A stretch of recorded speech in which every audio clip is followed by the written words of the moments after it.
Aegon Targaryen was 310 years of age when he first set foot on Dragonstone in secret, escorted by a small band of loyal retainers and cloaked in darkness.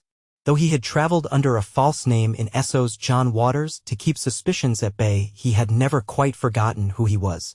The blood of old Valyria ran hot through his veins, and from the time he could form words, the older man who protected him, Ser Miles Toyne, had recounted stories of his heritage and a destiny that outshone stars. Yet even those stirring tales, delivered by a knight who had served his father Rhaegar to the last, could not prepare Aegon for the chill wind that whipped the black sand of Dragonstone's shore or the raw surge of emotion as he set eyes upon the ancient Targaryen fortress. He had dreamed of this moment for so long, dreamed of taking back what was stolen. And now that he was here, the dream stretched out before him like a vision of the future he ached to seize. They arrived at dusk. From the sea, Dragonstone was ominous, all gargoyles and towering walls wreathed in the gray gloom of the evening. The fortress perched on a basalt crag as if carved from the bones of a monstrous dragon. Aegon stood at the prow of the skiff, black hair whipped across his eyes by the briny wind, and looked up. His heart hammered beneath the dark cloak he wore. This place belonged to his forefathers, once proud conquerors who had come from Valyria bearing fire and blood. Aegon inhaled deeply, imagining the tang of salt air was tinged with the faintest trace of ash and smoke. It was a place of ghosts and swirling histories, and although the Targaryen seat had lost much of its greatness over the years, it remained a fortress few would dare assault. In the gloom, its spires jutted skyward, a living testament to a legacy that many believed had ended. But it had not ended. Not while Aegon Targaryen drew breath. His rescue from King's Landing the night his father fell on the Trident, and the subsequent rumor that the infant prince had been dashed against a wall, was a lie spread by those who had wanted House Targaryen finished. He had been spirited away, hidden first in Essos among households that still held Rhaegar Targaryen's memory in reverence. For years Aegon had grown in secrecy, forging alliances in the shadows, building a small circle of trusted supporters determined to place him on the Iron Throne before the realm devoured itself. He was not supposed to return for years yet. Ser Miles had wanted him to wait, to gather more swords, gold, and favor across the narrow sea. But word had reached them of King Aerys's decline into madness, of the whispers surrounding Rhaegar's dissatisfaction with his father's reign, and of the storms gathering in the Stormlands. The rebellion would come sooner rather than later, or so the rumors said. And Aegon dared not let the tides of war move without him. If there was ever a time to reclaim his birthright, it was now. The boat scraped ashore and the small party disembarked, starlight flickering on the shallow waters. Torches flared from atop the fortress walls. Dragonstone remained nominally under Targaryen control, but King Aerys rarely visited.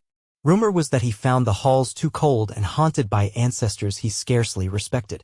With only a token garrison left behind, the castle was all but forgotten by the politics in King's Landing. Indeed, the Mad King surrounded himself with sycophants and pyromancers, less concerned with who manned his ancestral seat than with the fleeting illusions of power his twisted mind conjured. Ser Miles believed they could take Dragonstone without bloodshed. A few coins, a few whispered promises of the return of a rightful heir, and the garrison's loyalty might shift to the boy who wore the silver hair and purple eyes of old Valyria. Then, from Dragonstone, they could launch a more calculated maneuver for the Iron Throne. Aegon ascended the winding path, each footfall an echo of ancient kings. The path twisted around jagged rocks until they reached the gates. No challenge was given. One of the watchmen recognized Ser Miles from days long gone and opened the postern door without fanfare. Inside, the corridors were dark, the presence of men faint but real. A handful of stable boys, a half-asleep knight posted in the yard, and several guards in the great hall who seemed startled to see visitors at such an hour. Aegon's heart was pounding as each one turned to look, as if glimpsing a ghost from a song they barely recalled. That night, in the flickering shadows of the great hall, by the mouth of the blackened hearth, Aegon revealed his face and declared his name to the token garrison who knelt in reverence. None shouted defiance. None drew a blade. It was as if some unspoken truth in their blood recognized him, and many wept to see a Targaryen with the bright eyes and regal bearing of Rhaegar once more. Thus, Dragonstone was reclaimed. Aegon spent many nights in the library, poring over the genealogical records, the diaries, the muster lists, learning all he could of the house he was born to rule. He walked the battlements at dawn, forging a quiet bond with the ancestral seat that had birthed the first Aegon's conquest. Dragons might be gone from the world, but the fortress still hummed with an ancient power. He'd read that the conqueror had built his entire campaign from these shores, landing with 3 great dragons. Aegon had only men, steel, and a name that could inspire. Yet in the boy's mind it was more than enough if only he could wield it with wisdom and cunning. There was little time to rest. The news that reached Dragonstone from King's Landing was unsettling at best. Whispers of Rhaegar's discontent had proven true, but the Crown Prince still maintained a careful posture. He had fathered 2 children with Princess Elia Martell, including an infant named Aegon, but rumors now spoke of an annulment or a secret betrothal to someone else, some tale involving Lyanna Stark. The Mad King, fueled by paranoia, feuded with his own council. The lords in the Reach were uneasy. The Stormlands were stirring under young Robert Baratheon, who had been close friends with Prince Rhaegar's cousin, the gallant Sir Arthur Dayne, and others at court, yet that bond seemed frayed by ominous events. King Aerys had taken to burning men alive for perceived slights, ignoring the pleas of his advisors and the unease of the realm. Meanwhile, across the Trident, Lord Hoster Tully lamented the lack of stable rule. The entire kingdom was a tinderbox waiting for the faintest spark. It was Ser Miles who pressed for a bold course.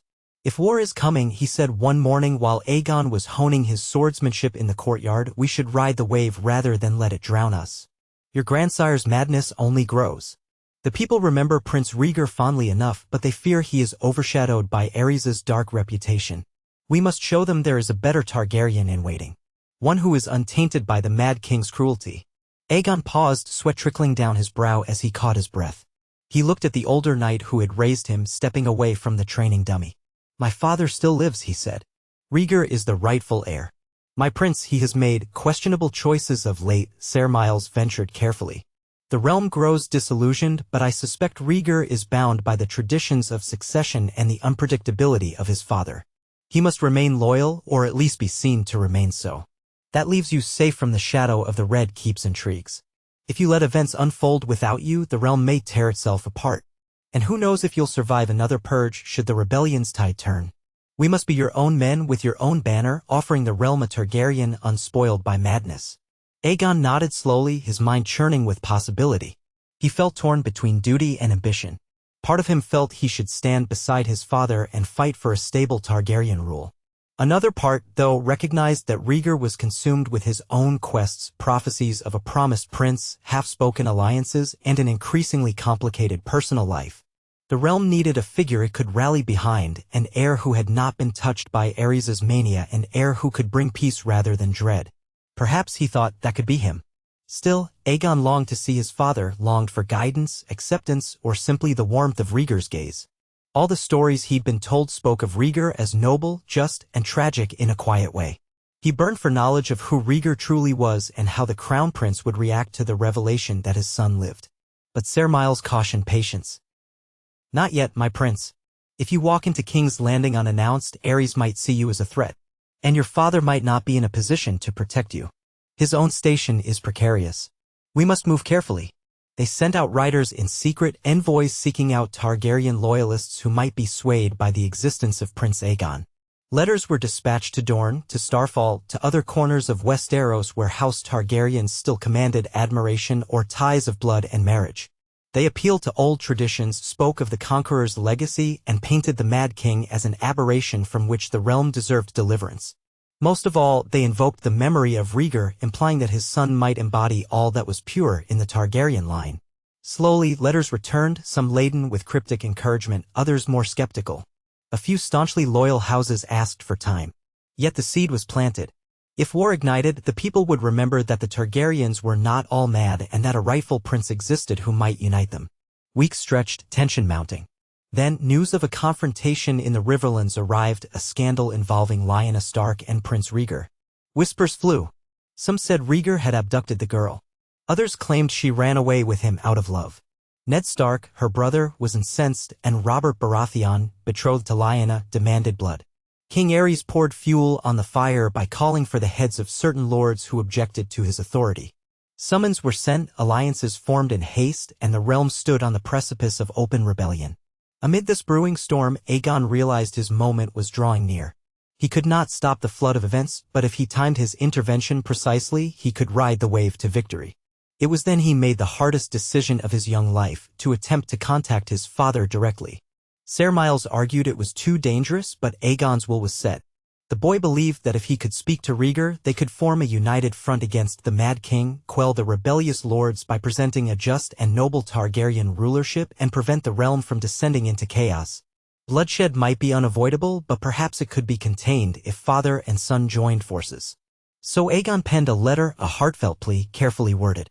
He wrote of his survival, of the loyal men who had sheltered him, and of his love for the father he never knew. He wrote of the madness in King's Landing, of the realm's fear and the imminent storms of war. He ended it with a simple appeal: Father, let us end the dark chapter that has haunted our house. Let us restore the dragon to its rightful place of honor. Let us bring peace. He signed it only Aegon and entrusted it to one of the few ravens that still flew from Dragonstone, a practiced bird that could find the Red Keep. Days turned into nights with no response. Aegon refused to give in to despair, but doubt gnawed at him. The realm was convulsing, and each messenger brought fresh tidings of strife. Across the narrow sea, mercenary companies were quietly being approached by both rebel and loyalist lords who sought an edge. To the north, Ned Stark rallied banners for a cause he believed righteous. Robert Baratheon, fearsome in his fury, promised to end the Targaryen line for daring to steal away his betrothed. King Aerys demanded that the heads of any who defied him be brought to the Red Keep's gates. Lord Tywin Lannister, that cunning lion, sat in Casterly Rock, watching and waiting, calculating where his advantage lay. The entire continent was a crucible about to boil over. At last, one night, a raven returned. The scroll bore the seal of House Targaryen. Aegon's hands shook as he unfolded it before Ser Miles in the flickering torchlight of the Great Hall. The message was short: come to me in secrecy. I will receive you in Duskendale. Duskendale was an odd place for a secret meeting. Years ago, King Aerys had been held captive there, an event that left him scarred and suspicious. Yet perhaps that was why Rhaegar chose it, to avoid the Red Keep, where spies and watchers lurked behind every wall. The Crown Prince had mobilized forces, so he likely traveled with an armed escort, but planned an inconspicuous route to avoid detection by his father's spymasters. The realm was too unstable for open announcements of a rumored heir returning from across the sea. If the Mad King discovered Rhaegar's plan, he might see it as high treason. They left Dragonstone at dawn, traveling with a small retinue of Ser Miles, a half-dozen knights loyal to Aegon's cause, and a handful of men-at-arms. Taking 2 sleek vessels, they rowed across Blackwater Bay under the cover of night. Once on land, they traveled cloaked and hooded over the narrow roads leading north. Along the way, Aegon glimpsed the countryside he had never known except through stories. The farmland was dotted with small folk who toiled even as war clouds loomed. Children gawked at the travelers, some calling out for coins, others with frightened eyes. They had heard the rumors: war was coming. They arrived at an abandoned mill outside Duskendale as instructed. Rhaegar was already there, clad in plainer garments than usual, though he could not hide the princely air about him. His silver-gold hair was drawn back, and his violet eyes shone with quiet intensity. A line of Targaryen knights stood guard at a distance, including the tall figure of Ser Arthur Dayne, the Sword of the Morning, who was said to be Rhaegar's closest friend. Aegon dismounted from his horse with a trembling heart. He felt as if he were walking on a dream. As he approached, Rhaegar took a step forward. Their eyes locked. For a moment, neither spoke. Then, to Aegon's disbelief, Rhaegar sank to one knee. Not bowing, but gathering the boy in his arms.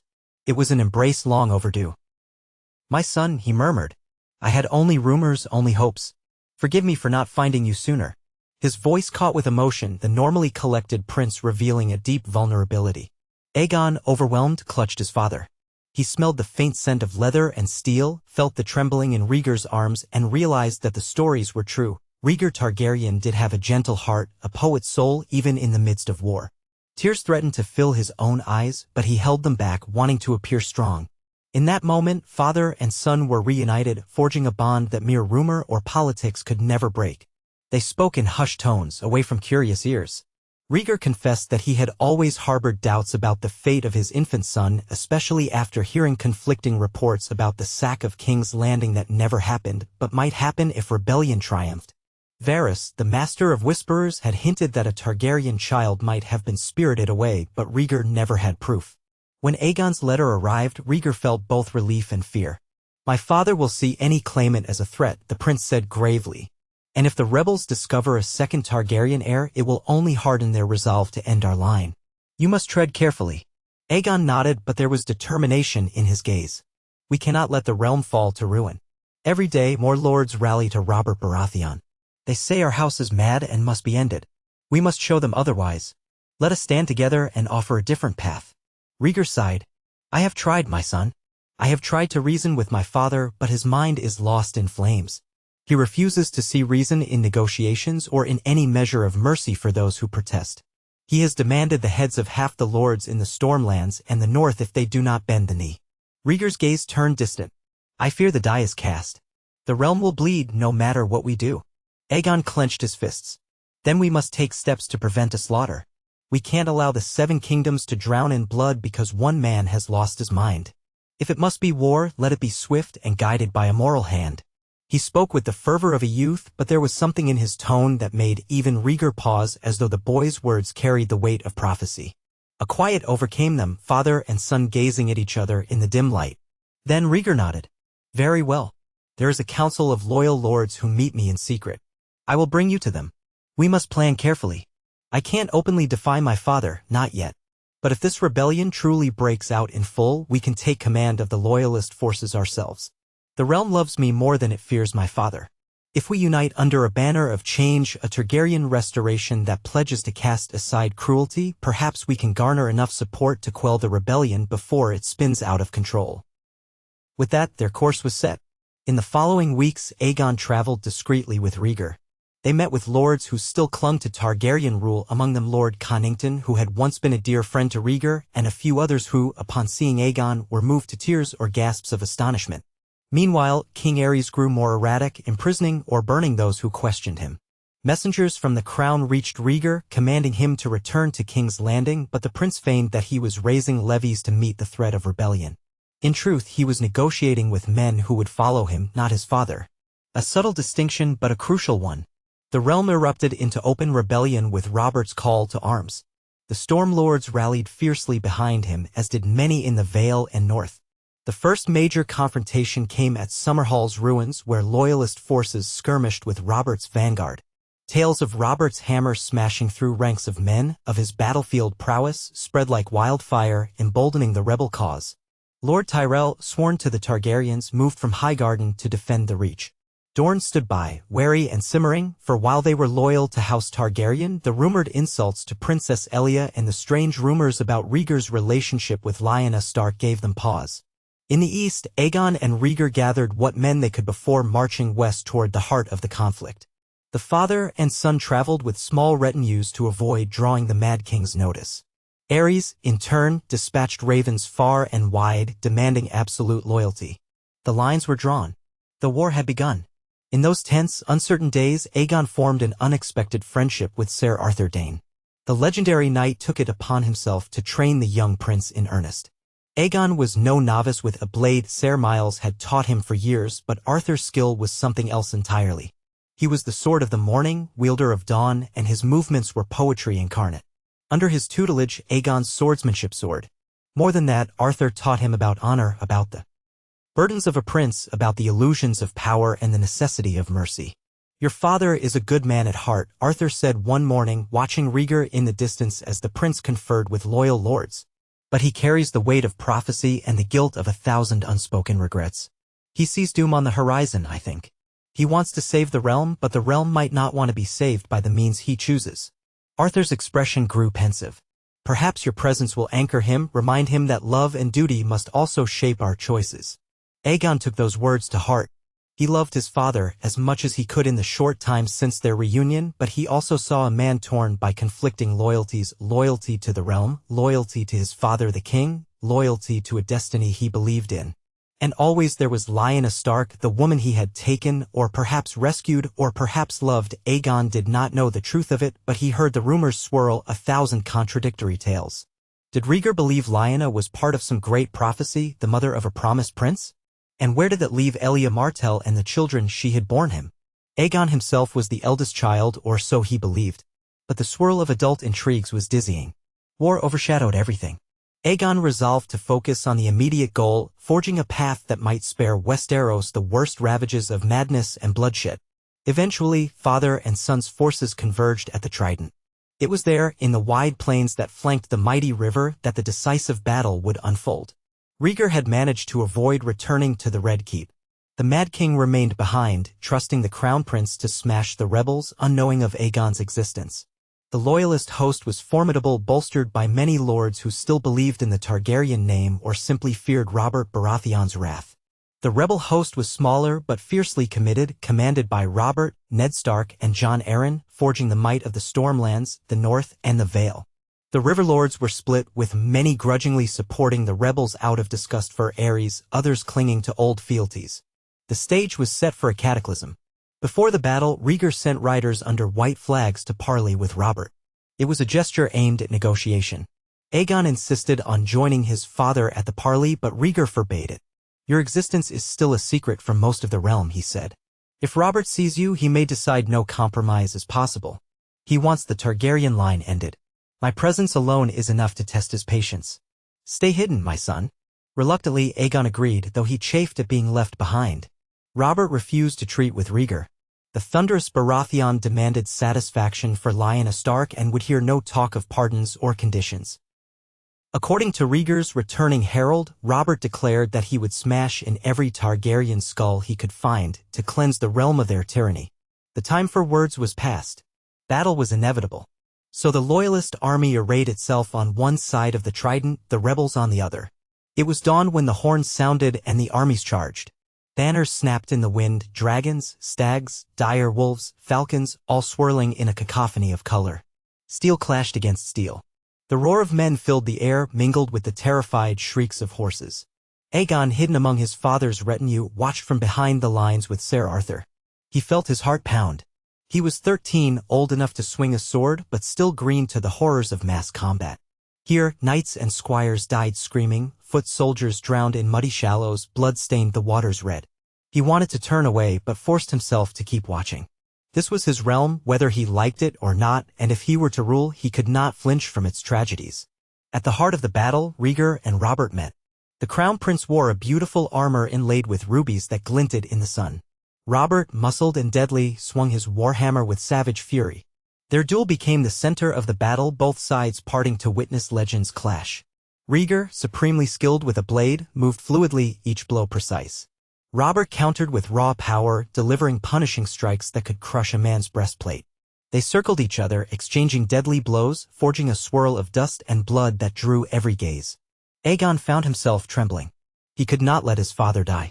He urged his horse forward, but Ser Arthur blocked him. "Wait," the Sword of the Morning commanded. "This is their fight. If you charge in, you will be cut down by 100 men before you can reach him." But Aegon's spirit raged, desperate to intervene. He felt useless, pinned in place by the press of Loyalist soldiers around him. A mighty crash resounded across the battlefield. Robert's hammer collided with Rhaegar's breastplate. A wrenching sound tore the air as rubies flew, scattering across the shallows. Rhaegar staggered, blood on his lips, yet he did not fall. With a fierce cry, he slashed at Robert's arm, opening a deep wound. Robert grunted in pain. The two men locked eyes, each wounded, each refusing to yield. They lunged again, the sounds of steel echoing over the screams of horses. Then, through the fray, another figure burst forth, a massive knight, black of armor, bearing no sigil. A hush seemed to descend around that clash. No one recognized the intruder at first, but his intention was clear. He aimed to kill Robert from behind. Some said it was an agent of Aerys, others rumored it might be a brigand or opportunist. Rhaegar's eyes flicked in alarm. Whether out of honor or hatred, the Crown Prince pivoted, deflecting the Black Knight's blow, saving Robert's life for the moment. Robert seized the opening, smashing his hammer into the Black Knight's chest. The intruder toppled into the Trident with a crash, water swallowing his screams. But that intervention cost Rhaegar precious seconds. Robert, with his opening, swung again, striking Rhaegar's shoulder. The prince collapsed to one knee, and for a terrifying moment it seemed the hammer would descend and crush his skull. Yet Robert hesitated. Though he hated Targaryens, Rhaegar had just saved him from a dishonorable strike. There was a flicker of respect or confusion in those fierce blue eyes. Rhaegar took advantage, rolling aside, regaining his feet, though blood oozed from his wounds. The fighting surged around them once more, a swirl of men and horses that separated the two combatants. Ser Arthur Dayne, witnessing Rhaegar's peril, spurred into the fray along with a handful of the Crown Prince's knights. The rebels rushed to defend Robert. Pandemonium reigned. No one man controlled the battlefield. Through the chaos, the dragon and the stag retreated, each to regroup, each battered and bleeding. When it was done, both sides could claim partial victory. The rebels had not shattered the Loyalists, but the Loyalists had not driven Robert's men into the river. Each withdrew to their respective camps as night fell, exhausted and uncertain. The Ruby Ford was littered with corpses and shattered arms. Whispers spread of how rubies from Rhaegar's breastplate glimmered in the shallows, rumor naming it the Ruby Ford from that day forward. In the Loyalist camp, Aegon rushed to Rhaegar's side. The prince was being treated for his injuries by the royal maester, pale and trembling but alive. Aegon's relief was so profound he nearly wept. Rhaegar looked at him through half-lidded eyes, managing a small smile. "My son," he rasped, taking Aegon's hand. "It is not over. But I yet draw breath." He squeezed Aegon's hand weakly. "The realm still stands a chance." Though the rebels had not won decisively, morale within the Loyalist ranks was low. Soldiers gossiped about the Black Knight's mysterious intervention, about how the realm might be cursed for Targaryen sins. Others questioned the Crown Prince's loyalty, given that he had a rumored second family somewhere and had now saved Robert Baratheon's life. Some men muttered that King Aerys was right, everyone was a traitor at heart. In the night, many fled the camp, deserting before the next day's bloodshed. Rhaegar's injuries required time to heal. He contemplated a retreat toward King's Landing, but dreaded the consequences of returning to the Mad King empty-handed. Amid the gloom, Ser Arthur Dayne, Aegon, and a few of Rhaegar's close advisors hatched a plan. They would send out ravens again, urging the rebel lords to a second parley. This time, they would reveal Aegon's existence. Perhaps the sight of a young, untainted Targaryen heir might shift hearts. Perhaps Robert would realize that not every Targaryen needed to die, that a peaceful resolution could be reached if the Mad King were removed. It was a gamble, but with Rhaegar injured and their forces fraying, it seemed the only chance to avert a full collapse. So the ravens flew, carrying a single parchment with Rhaegar's seal. It promised the rebels that a new Targaryen heir had come forward, that King Aerys would be disavowed, and that the prince was willing to discuss a just end to the war. Many believed the rebels would scoff at the notion, but to their surprise, Robert Baratheon agreed to meet, partly due to the counsel of Ned Stark, who reminded him that the North had no love for needless slaughter, and partly because some portion of Robert's honor remembered how Rhaegar had prevented him from being stabbed in the back. Cautious negotiations began. The place chosen for the parley was a small field near Harrenhal, away from the prying eyes of the Red Keep. The tensions ran high. Aegon arrived with Rhaegar, who was still pale but insisted on sitting atop his horse, regal as ever. They brought an honor guard of knights, including Ser Arthur and Ser Miles. The rebels arrived in force, Robert Baratheon, cradling his wounded arm in a sling, Ned Stark, grim and watchful, Jon Arryn, wise and reserved, and several other lords who had joined their cause. The air was thick with hostility. Yet when Aegon removed his helm, revealing the silver hair and unmistakable Targaryen eyes, a wave of murmurs spread. He was young but bore a certain majesty, a direct reflection of Rhaegar's features. Robert was the first to break the silence. The rumors spoke of a Targaryen child dashed against the walls of the Red Keep. "This is your son, then?" Rhaegar inclined his head. "My trueborn son, Prince Aegon." Ned Stark's gray eyes flicked from father to son. "Why reveal him now, after so many years?" Aegon drew a breath, stepping forward. He forced himself to stand tall, though his heart hammered. He spoke with as steady a voice as he could manage. "Because House Targaryen is not beyond saving. I know what they say of my grandsire, the king. They are not all lies. But I am not my grandsire, and neither is my father. I beg you, my lords, to look upon me and see that we need not tear the realm apart.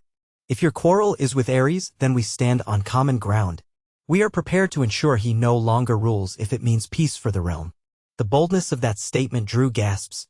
Robert's eyes narrowed suspiciously. "You speak treason against your own king," he growled. "Your bloodkin."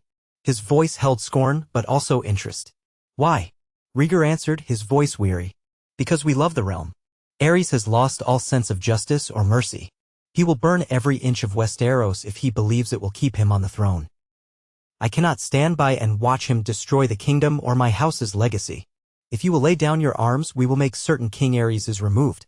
A regency council will be formed if necessary until Prince Aegon is of age to rule under the guidance of noble and just men, including those who have sought to overthrow the tyrant.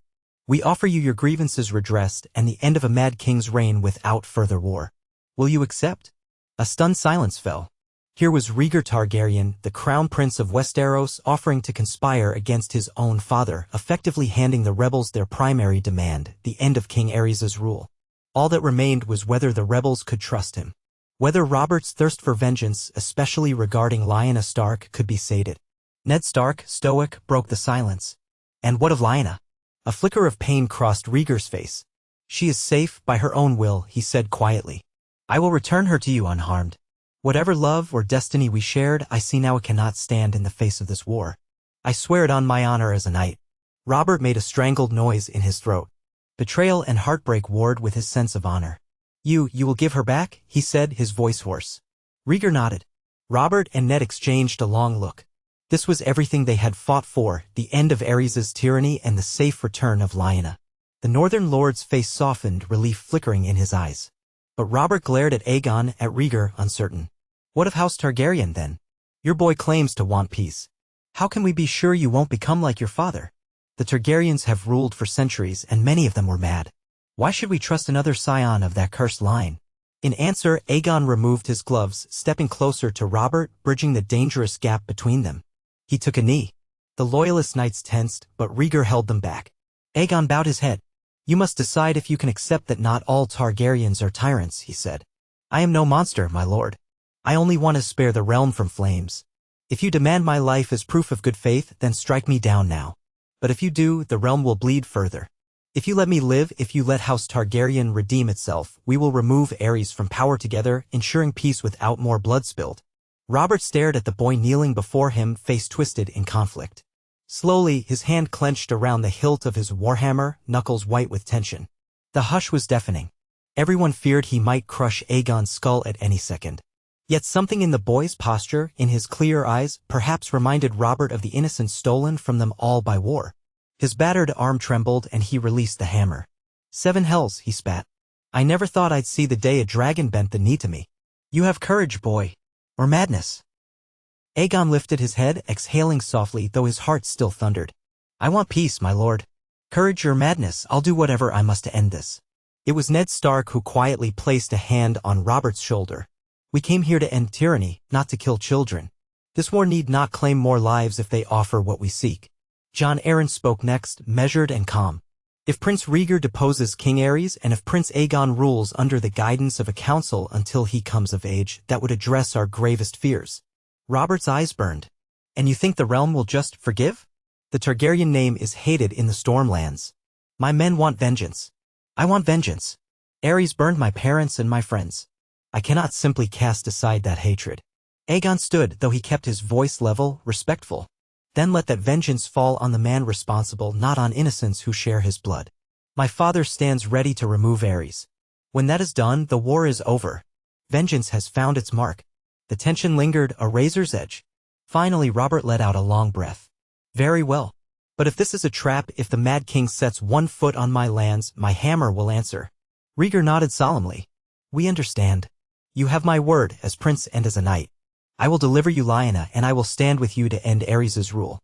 When that is accomplished, we can hammer out the details of governance. I ask only that we do not rend the realm asunder in the process.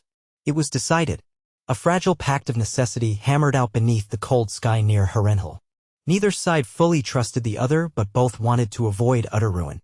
They departed under a tense truce, each vowing not to attack the other while Rhaegar set his plan into motion. The question remained. How to remove a king guarded by pyromancers, gold cloaks, and the swirling paranoia that could prompt him to burn the capital before giving up his throne. A plan was hastily constructed. Aegon would remain under the protection of Robert and Ned Stark as a gesture of good faith, a political hostage of sorts, ensuring Rhaegar did not betray them.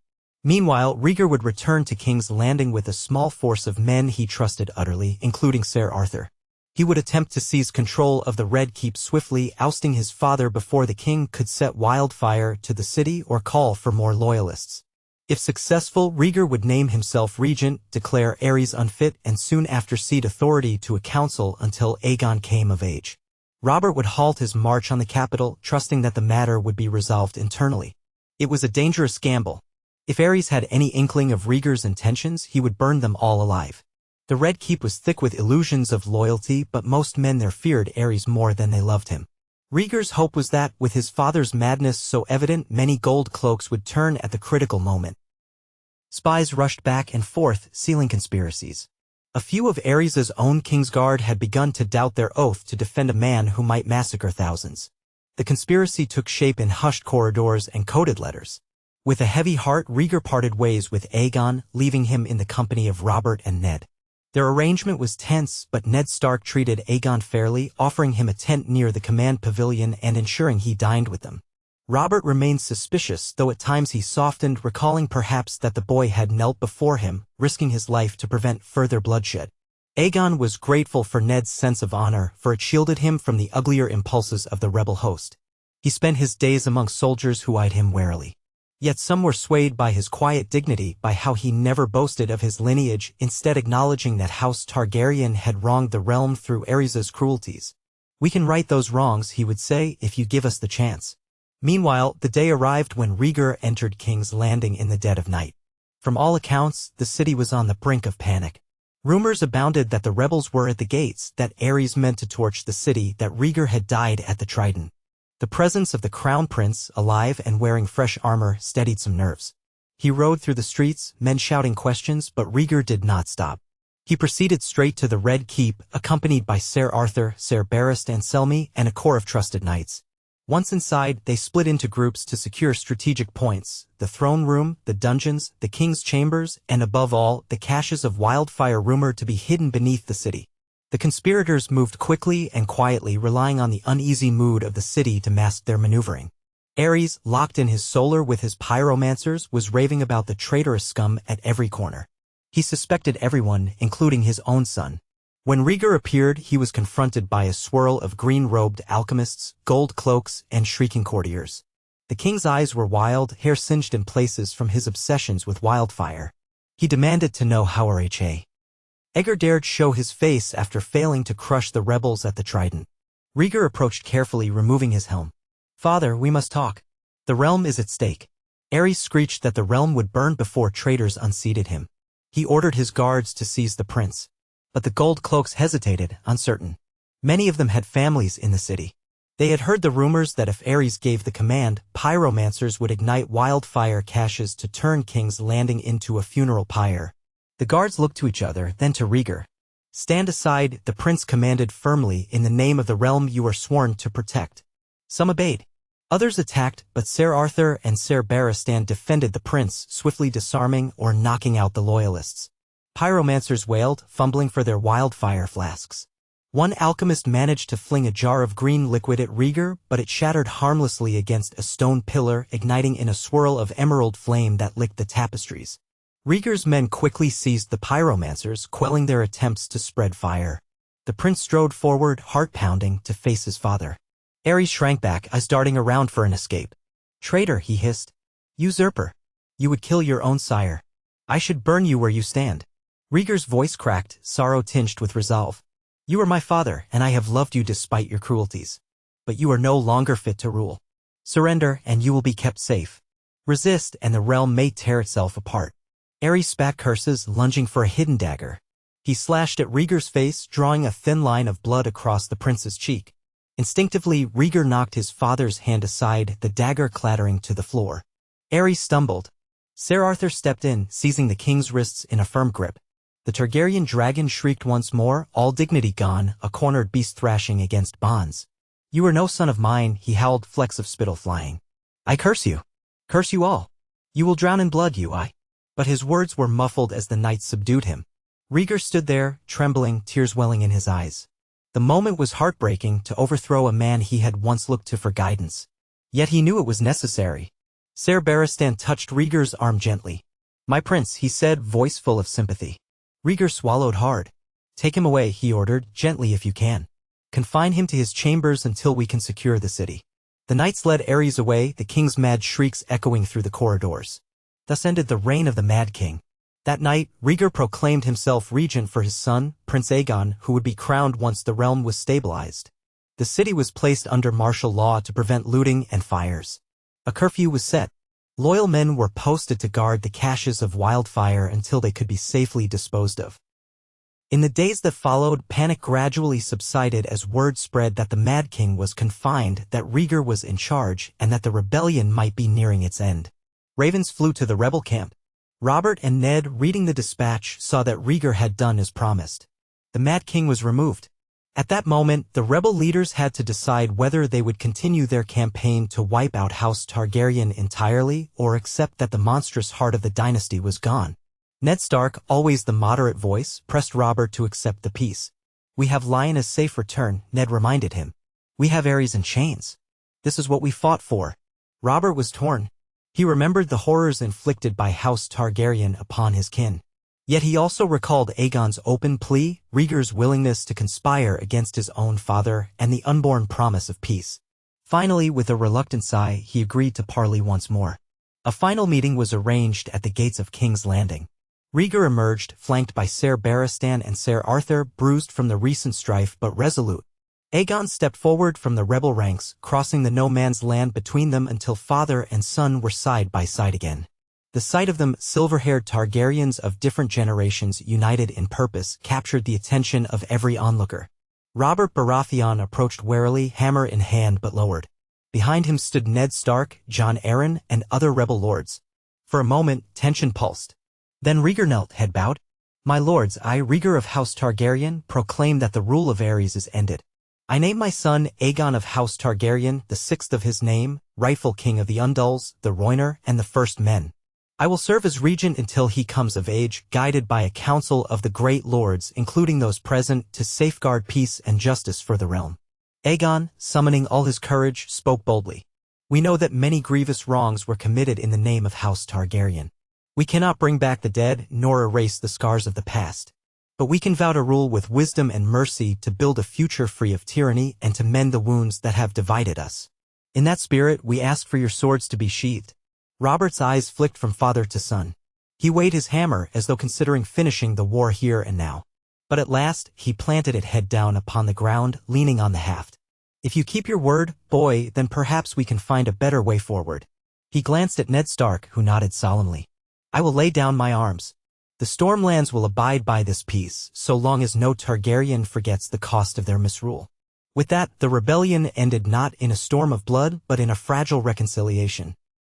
King's Landing opened its gates to the rebel lords, and the new regent escorted them to witness the dethroned Aerys confined to his old chambers, now heavily guarded. The city's populace, relieved to be spared a siege and wildfire, welcomed the cessation of hostilities.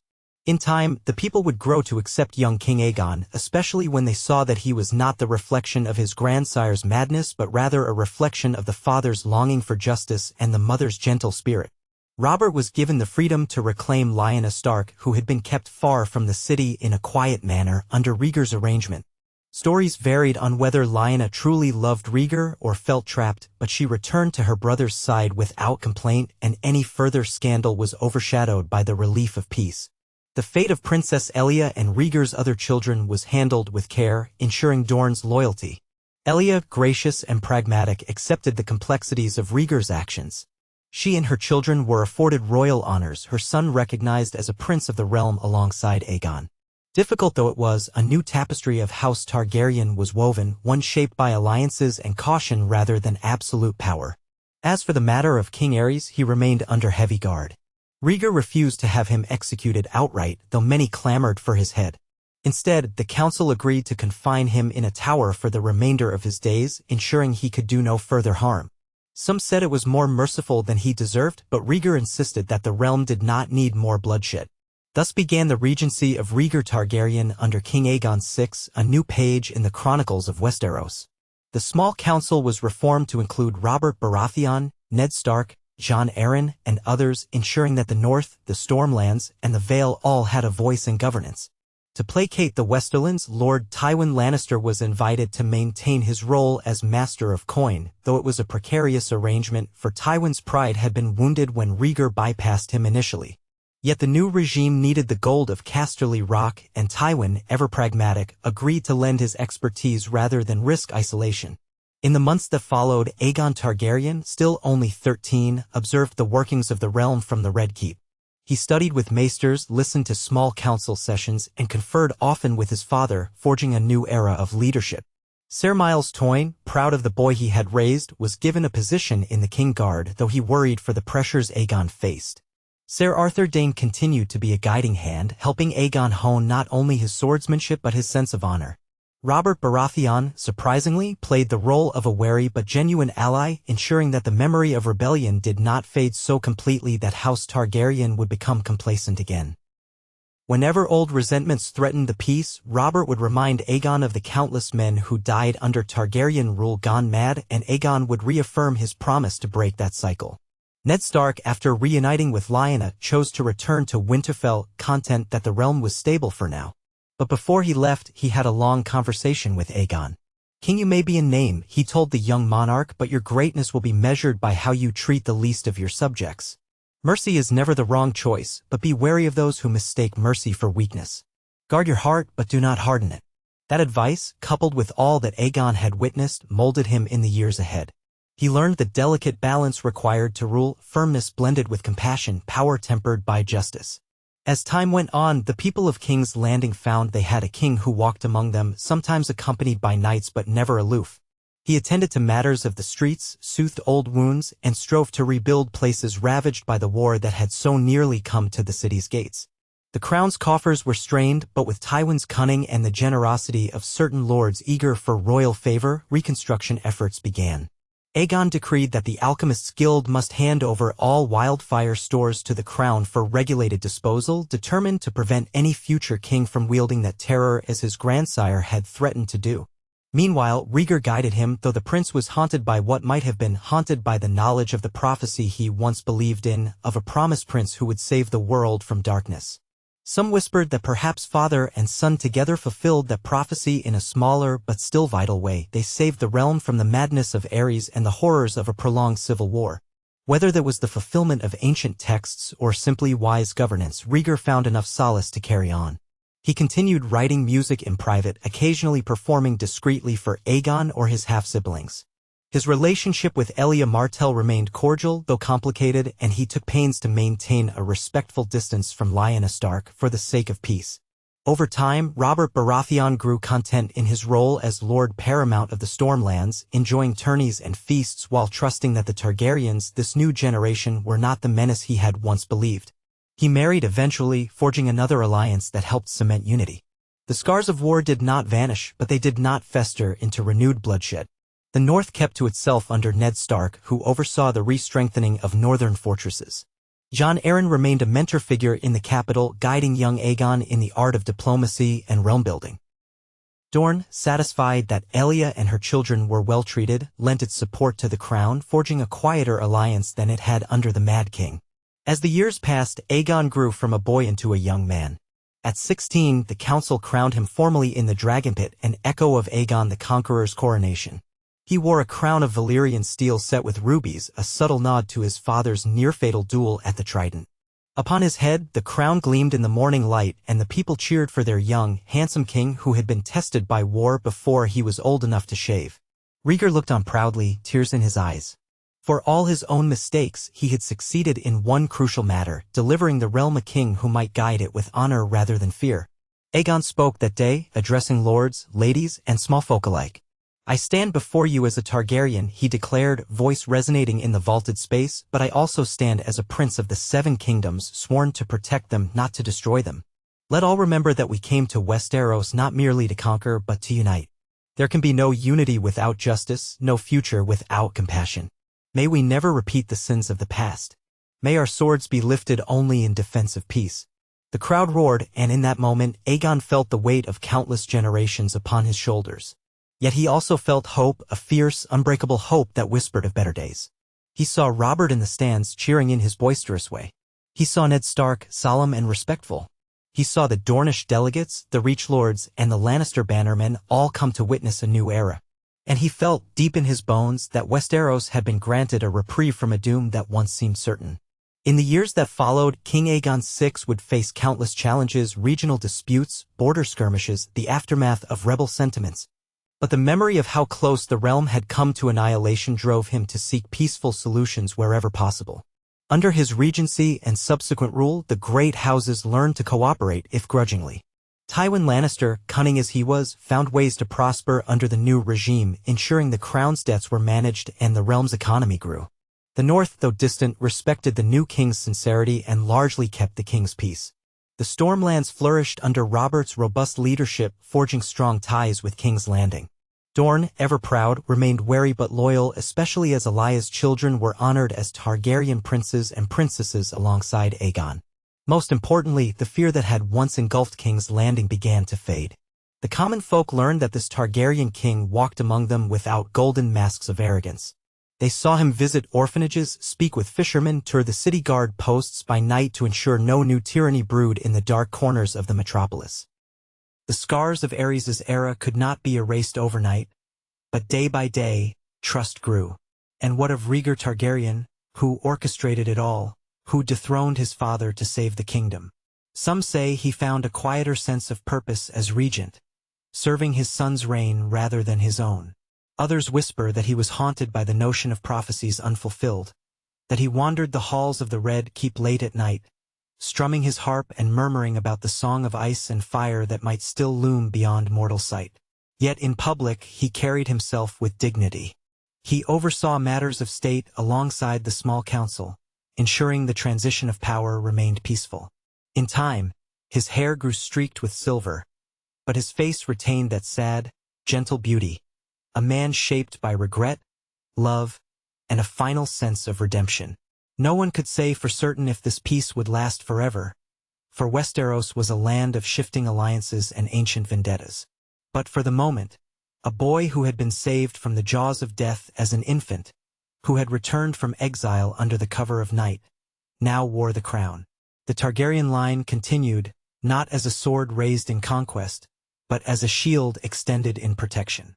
In that sense, Aegon Targaryen was indeed a new hope for the realm, a chance to break the cycle of blood and fire and plant seeds of unity in soil long drenched with the tears of the fallen. There would still be storms to weather, wars to fight, and betrayals lurking in shadowed corners. But with the ghosts of madness confined to a tower, and a realm exhausted by near-civil war eager to embrace reconstruction, the years that followed were calmer than most dared hope. And through it all, in the small council chambers, in the practice yards, and on the ramparts overlooking Blackwater Bay, one could see the silhouette of a young king and his father, standing side by side, one passing on wisdom learned through pain and loss, the other forging a future out of faith and determination. And the realm, once engulfed in flames, at last knew a lull in the never-ending tumult that defined the history of Westeros. Such was the legacy of Aegon Targaryen's return before Robert's rebellion truly consumed the Seven Kingdoms. A promise of a gentler tomorrow, shaped by the choice to break the cycle of vengeance and cruelty, and forged in the hope that a king raised in exile might bring peace instead of war. If nothing else, Aegon's ascension proved that even in a land racked by centuries of conflict, the seeds of unity could still take root, and that a boy once condemned to death could wear the crown as a symbol not of terror, but of renewal. In the months that followed King Aegon's formal coronation, the Red Keep assumed an atmosphere of cautious optimism. War had been averted by a slender thread, the memory of King Aerys' madness still fresh in every courtier's mind. Although some lords quietly grumbled that the realm would only know true peace once the entire Targaryen line had ended, the more pragmatic voices among them acknowledged that what Rhaegar and Aegon had achieved was remarkable. The Stormlands, the North, and the Vale had all laid down their arms in exchange for an end to the horrors Aerys had threatened to bring upon the kingdom. Each dawn, King Aegon VI woke in a bedchamber that had once belonged to another Targaryen prince, perhaps long-dead Daeron or even Aemon the Dragon Knight centuries ago.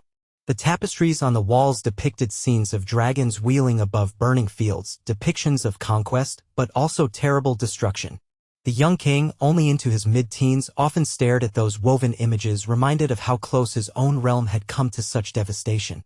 Sometimes he asked himself if he were truly worthy to wear the crown, if he could uphold promises made in that tense parley that had ended Robert's rebellion. Often, just before he rose, he recalled kneeling before Robert, offering his life in exchange for peace. Those memories steeled him, pressing him to press onward and not fail. He found allies in his father, Rhaegar, who had named himself regent and wore the responsibilities of power more heavily than he ever wore shining armor. He found companionship in certain members of the King's Guard, most especially Ser Miles Toyne and Ser Arthur Dayne, the Sword of the Morning. And he found a kind of cautious acceptance among lords like Jon Arryn, who recognized both the boy's earnest desire to rule well and the father's genuine regret at the tragedies that had fueled the rebellion. Every morning in the Red Keep's courtyard, while the sun's early light still slanted through the high walls, Aegon would spar under Ser Arthur's instruction. He preferred the feel of a slender longsword, well-balanced, though he was no match yet for the peerless skill of Arthur Dane. Sometimes Rhaegar himself watched from a balcony, silently encouraging his son. Other times Robert Baratheon, still residing in King's Landing for council sessions, might look on, remembering that day on the Trident when everything could have ended differently. Robert rarely offered praise, but he no longer regarded Aegon with unbridled hatred. Instead, there was a sort of respect, the grudging acceptance that a Targaryen had, in the end, removed the very tyrant who had tormented Robert's family. A fortnight after the coronation, Grand Maester Melas approached the king and the regent during a midday meal in the Great Hall. The shadows of the hall were long, the carved pillars cast in the dusty gold of shifting sunlight. At the far end, the Iron Throne glimmered with its fused swords. Aegon still felt a shiver any time he passed by it, for it represented the risk of power corrupted. "My king, my prince," Melas said, bowing, "I have news from the west. It seems Lord Tywin Lannister requests an audience. He is traveling to King's Landing as we speak." Rhaegar set down his goblet, his eyes revealing a flicker of wariness. Tywin Lannister had famously served as Hand of the King under Aerys, commanding near absolute authority, but their relationship had broken under the Mad King's insults and humiliations. Tywin had then chosen to remain neutral for most of the rebellion's short blaze, only for him to hesitate at the final moment. In this altered timeline, where King's Landing had not been sacked, he had simply stayed at Casterly Rock to see how events shook out. While he had eventually resumed a role as Master of Coin in the newly formed council, his personal presence in the capital had been infrequent, overshadowed by the tensions between him and Rhaegar. Aegon's voice was calm. "We should receive him with courtesy," the boy said. "He is still Lord of the Westerlands after all, and a valuable ally if we mean to keep the peace." Rhaegar nodded slowly, sipping from his wine. "Indeed. We need the Westerlands' gold to rebuild roads, to feed the poor, to restore what was lost or neglected under my father. If Lord Tywin is coming, he likely has demands as well as offers. We must be ready to negotiate." They set about preparing for the Lannisters' arrival. Gilded banners would hang in the throne room, heralding both the crowned dragon and the golden lion, a demonstration of unity. Aegon found himself curiously anxious, though he tried to hide it. The realm was stable, yes, but stable as a three-legged stool. A single upset could topple everything. The Storm Lords might not rise again while Robert Baratheon served on the council, but the Westerlands were a realm unto themselves, wealthy, proud, and easily provoked. A misstep with Tywin might revive old grievances or tempt him to undermine Targaryen rule in more subtle ways. When the Lannisters arrived days later, they did so in full splendor. The gates of King's Landing opened to a long column of crimson and gold riders clad in polished armor that caught the sunlight in dazzling reflections.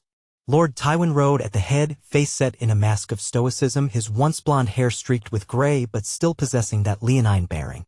At his side rode his children, Cersei, lovely but cool-eyed, and Jaime, the famed young knight of the King's Guard. Tyrion was nowhere to be seen in the procession. Rumor held that Tywin was embarrassed by his dwarf son and seldom brought him along unless required. The customary pleasantries followed. Rhaegar met Lord Tywin in the throne room, Aegon at his side. Together, they ascended the dais to greet the Lannisters. Jaime lingered at the fringes in his white cloak, standing at attention among the King's Guard. The tension in the hall was palpable, though both sides exchanged formal courtesies. Tywin bowed, acknowledging Aegon with careful words. "Your Grace," he said smoothly. "I regret that I could not attend your coronation in person. Affairs at Casterly Rock demanded my presence. I trust you found my gifts acceptable." Aegon recalled the crate of gold bars and chiseled ornaments Tywin had sent weeks ago to mark the coronation, tokens of the West's esteem, the message had read. "They were most generous, my lord," Aegon replied, keeping his voice polite. "I trust your journey was swift." Tywin allowed the ghost of a smile. "As swift as one can manage over roads that have seen little maintenance these past years. But that is why I am here, to aid in ensuring that the realm's infrastructure does not crumble beneath our feet." Rhaegar inclined his head. "And we are grateful for that aid. We have a great deal to discuss, especially with regard to trade routes along the Gold Road, the land taxes in the Reach, and the re-establishment of the Crown's credit with the Iron Bank. But first, let us dine and speak in more comfortable surroundings." So it was that the High Lords adjourned to a private solar. Aegon listened intently while his father negotiated. Tywin's voice was calm, measured, and he seemed more intent on confirming whether this new regime, this so-called regency, had staying power. Rhaegar displayed none of the erratic behavior that Aerys had, and Tywin seemed content, at least outwardly, to treat him with respect. Their conversation revolved around finances, tax levies, and the future of the realm's coin. Lord Tywin pressed for certain concessions, reduced tariffs on shipments from Lannisport, favorable trading rights for the Westerlands, and even a subtle hint that a betrothal might be in the interest of long-term stability. At that last suggestion, Rhaegar arched an eyebrow. A betrothal? Tywin nodded, his expression cool. We have a young king, and the realm has historically been strengthened by strategic marriages. My daughter Cersei is of an age to wed, and our families have known one another's mettle for many years. I recall a time when I once hoped she would wed Prince Rhaegar, but that hope was dashed by the late king's capricious decisions. Aegon felt a swirl of mixed emotions. He did not know Cersei beyond the brief glimpses he had caught in the throne room. She was older than he was by a handful of years, a beauty with golden hair. He recalled how her green eyes had swept over him, appraising in a way that made him uncomfortable. Beyond that, he knew only rumors that she had once dreamed of being a queen, that she possessed a keen mind but a sharper tongue. My lord, Rhaegar said carefully, such alliances must be considered with the utmost care. Let us not forget that Aegon is but newly crowned, and we must ensure the realm is at peace before we press him into marriage negotiations. Tywin made a graceful gesture. Of course, my prince. I only suggest that we keep our eyes on the future. A young king requires a queen, especially if we mean to secure Targaryen rule for another generation. Neither Rhaegar nor Aegon committed to anything that day. But the seed had been planted. Aegon, still young, felt uneasy. Part of him understood that marriage was a tool of kings, but another part bristled at the notion of forging a marital bond purely out of politics, especially with a woman he did not know. Nonetheless, politics were rarely about personal comfort. The next few weeks saw Tywin remain in the capital, presiding over various financial reforms. He sat on the small council, conferring often with the Iron Bank's envoys, making sure that the crown's debts could be restructured in a way that benefited both sides.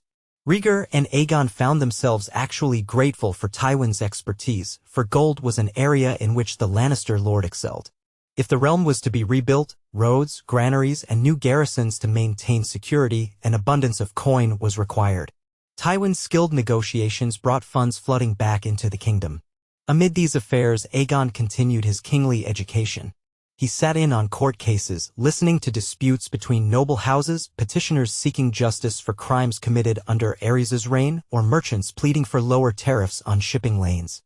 Sometimes the scale of these problems overwhelmed him. A single village in the Crownlands might be starving because the local lord had overtaxed them, but the next day a far more complicated crisis would arise.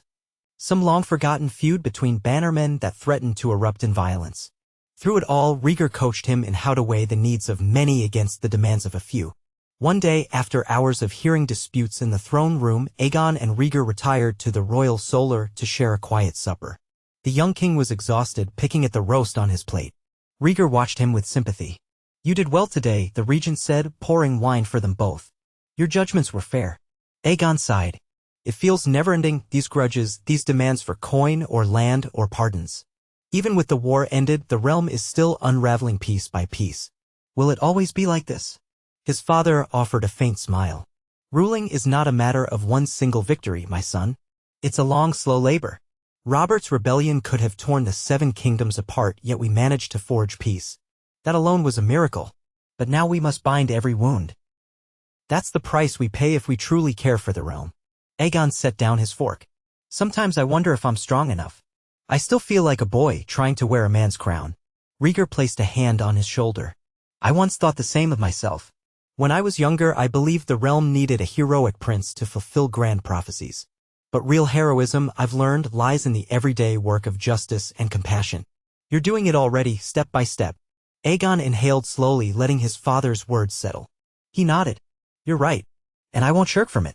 They clasped hands, a silent promise passing between them. In the weeks that followed, a notable arrival injected fresh tension into the capital, the delegation from Dorne. Elia Martell, the princess Rhaegar had wed, arrived with her children, Rhaenys and the infant Aegon, technically Aegon's half-siblings. The matter was delicate, for Rhaegar's complicated past had not evaporated simply because the realm had avoided a deeper war. Indeed, many in Dorne harbored bitterness. They remembered how Rhaegar seemed to have set Elia aside for Lyanna Stark, an act that had plunged the realm into chaos. A large portion of the Dornish nobility still bristled at the perceived insult done to House Martell, though they had withheld open rebellion only when Rhaegar pledged to keep Elia in a position of honor and ensure the safety of her children. Now that they were all under one roof, the Red Keep bristled with tension. Princess Elia herself was composed, carrying herself with quiet dignity despite the gossip swirling around her. She was kindly toward young King Aegon, who was both her stepson and also a namesake of her own child. The realm, of course, found it confusing to have two Aegons, one older, the king, and one younger, a toddler. To avoid confusion, many referred to the younger as Prince Aegon the Younger, or simply the Dornish prince. Elia's daughter, Rhaenys, a bright and curious girl of around 5 or 6, delighted in exploring the castle. She often trailed behind her mother, wide-eyed at the spectacle of the royal court. Aegon found it strange to think he had half-siblings he barely knew. He tried to speak kindly to Rhaenys, helping her feed the castle's cats or showing her the library. The tension that lay between their parents did not belong on her small shoulders nor on the toddler's. One afternoon, as Aegon walked along the castle ramparts, he came upon Princess Elia standing alone, gazing over Blackwater Bay. She wore a flowing gown of Dornish silk, her dark hair pinned by a delicate net of gold. At the sound of his footsteps, she turned, meeting his eyes with a gentleness that surprised him. "Your Grace," she said softly, bowing her head. Princess Aegon replied with equal formality, though he offered a polite smile. "The day is lovely, isn't it?" She looked out at the water, shimmering in midday light. "It reminds me a bit of home, only the sea here is colder. In Dorne, the water is a rich turquoise, warm against the sands. Sometimes, late in the day, the sky and the sea meld into one bright horizon." Aegon had never visited Dorne. "It sounds beautiful," he said. Then, more hesitantly, "I hope you find King's Landing comfortable. If there is anything you need." She waved a hand gracefully. "The Queen's apartments are prepared well enough. I thank you for your courtesy, my king." A small pause hung between them. "This must be awkward for you, to have me here." Aegon hesitated, then nodded. "I'm aware of the history, yes. You were married to my father, and yet things happened that I can't pretend never did. But I'm glad you've come. The realm needs every corner to feel represented. Perhaps over time we can see the seeds of distrust wither." A faint, sad smile touched her lips. "You speak with a wisdom beyond your years, my king. I see Rhaegar in you, that you have a gentler light in your eyes. No doubt that is your own." She studied him for a moment. "I never asked for strife between us. I want my children to grow in peace, and you wear the crown that can grant it." He swallowed. "They shall have peace. I promise you that." Elia bowed her head again, then took her leave, gliding down the rampart stairs with regal poise. Aegon watched her go, feeling a strange mix of relief and sadness. He understood then that the past could not simply vanish, but if the realm was to stand, it needed all these strands of history woven into a new tapestry. That evening, a great feast was held in the Red Keep's hall to honor Elia's arrival, as well as that of Tywin Lannister. Courtiers bustled about, the tables laden with spiced wines, roasted meats, and sweet custards. Musicians played lively tunes, though they never quite managed to dispel the underlying tensions among the guests. Aegon, seated at the high table between Rhaegar and Elia, was acutely aware of the undercurrents swirling. To his right, Tywin Lannister drank sparingly of his wine, watchful as ever. Across the hall, Robert Baratheon laughed loudly with a group of Stormlords sloshing ale over the table as he hammered out jokes. Nearby, Ned Stark sat quietly, having ridden south for the feast out of courtesy, though he looked more comfortable on a battlefield than in a courtly gathering. Partway through the feast, Rhaegar stood to make a toast. The hall quieted, all eyes turning to the silver-haired regent. "My lords and ladies," he began, voice carrying over the hall, "tonight we celebrate not only the union of great houses but the unity of the realm itself. We have weathered storms that threatened to tear the 7 kingdoms apart. Yet here we stand under one roof, bound by a common desire to see peace endure." His gaze flicked from Tywin Lannister to Elia Martell to Robert Baratheon, then settled on Aegon. "Let us drink to his grace, King Aegon VI," he went on, lifting his goblet. "Long may he reign in wisdom and strength, forging friendships where there was once only strife." All around the hall, goblets were raised, though some guests did so with more enthusiasm than others. Aegon felt his cheeks warm with a mixture of pride and self-consciousness. "My thanks," he said, standing as well, lifting his own cup. "Let us also drink to the memory of those we lost in the turmoil of recent years and vow never again to allow such chaos to befall the realm." The toast was answered and the hall erupted into a short-lived roar of approval and applause. Then the musicians struck up a new melody, more somber, and the feast continued. Aegon caught Robert Baratheon's eye across the hall. The large man inclined his head slightly, a gesture of acknowledgement. Aegon nodded back. He wondered if Robert would ever truly see him as something other than a Targaryen, but for now, their tenuous alliance held. Days turned into weeks, and the matter of betrothals surfaced more frequently. Letters arrived from various lords, each proposing a daughter or niece to wed the young king. Some implied that House Targaryen should strengthen ties with Dorne by promising Aegon's hand to a Martell cousin. Others suggested that a southern alliance with the Reach might better secure the crown's hold on the breadbasket of Westeros. Tywin Lannister was not subtle in promoting Cersei as the ideal candidate. Rhaegar, though he had not made any public commitment, seemed to lean against tying Aegon too closely to House Lannister, likely remembering the twisted dynamic between Tywin and the Mad King. Yet the arguments for a strong marriage alliance grew louder. Some courtiers reminded Rhaegar that although the war had ended, many rebellious sentiments still simmered. A well-chosen marriage could ease tensions in a key region, ensuring no new insurrection flared. Others believed that forging a bond with the North might be prudent, given that House Stark had nearly carried the banners of half the realm into war. But it was widely known the Starks were a private sort, rarely sending their daughters so far south.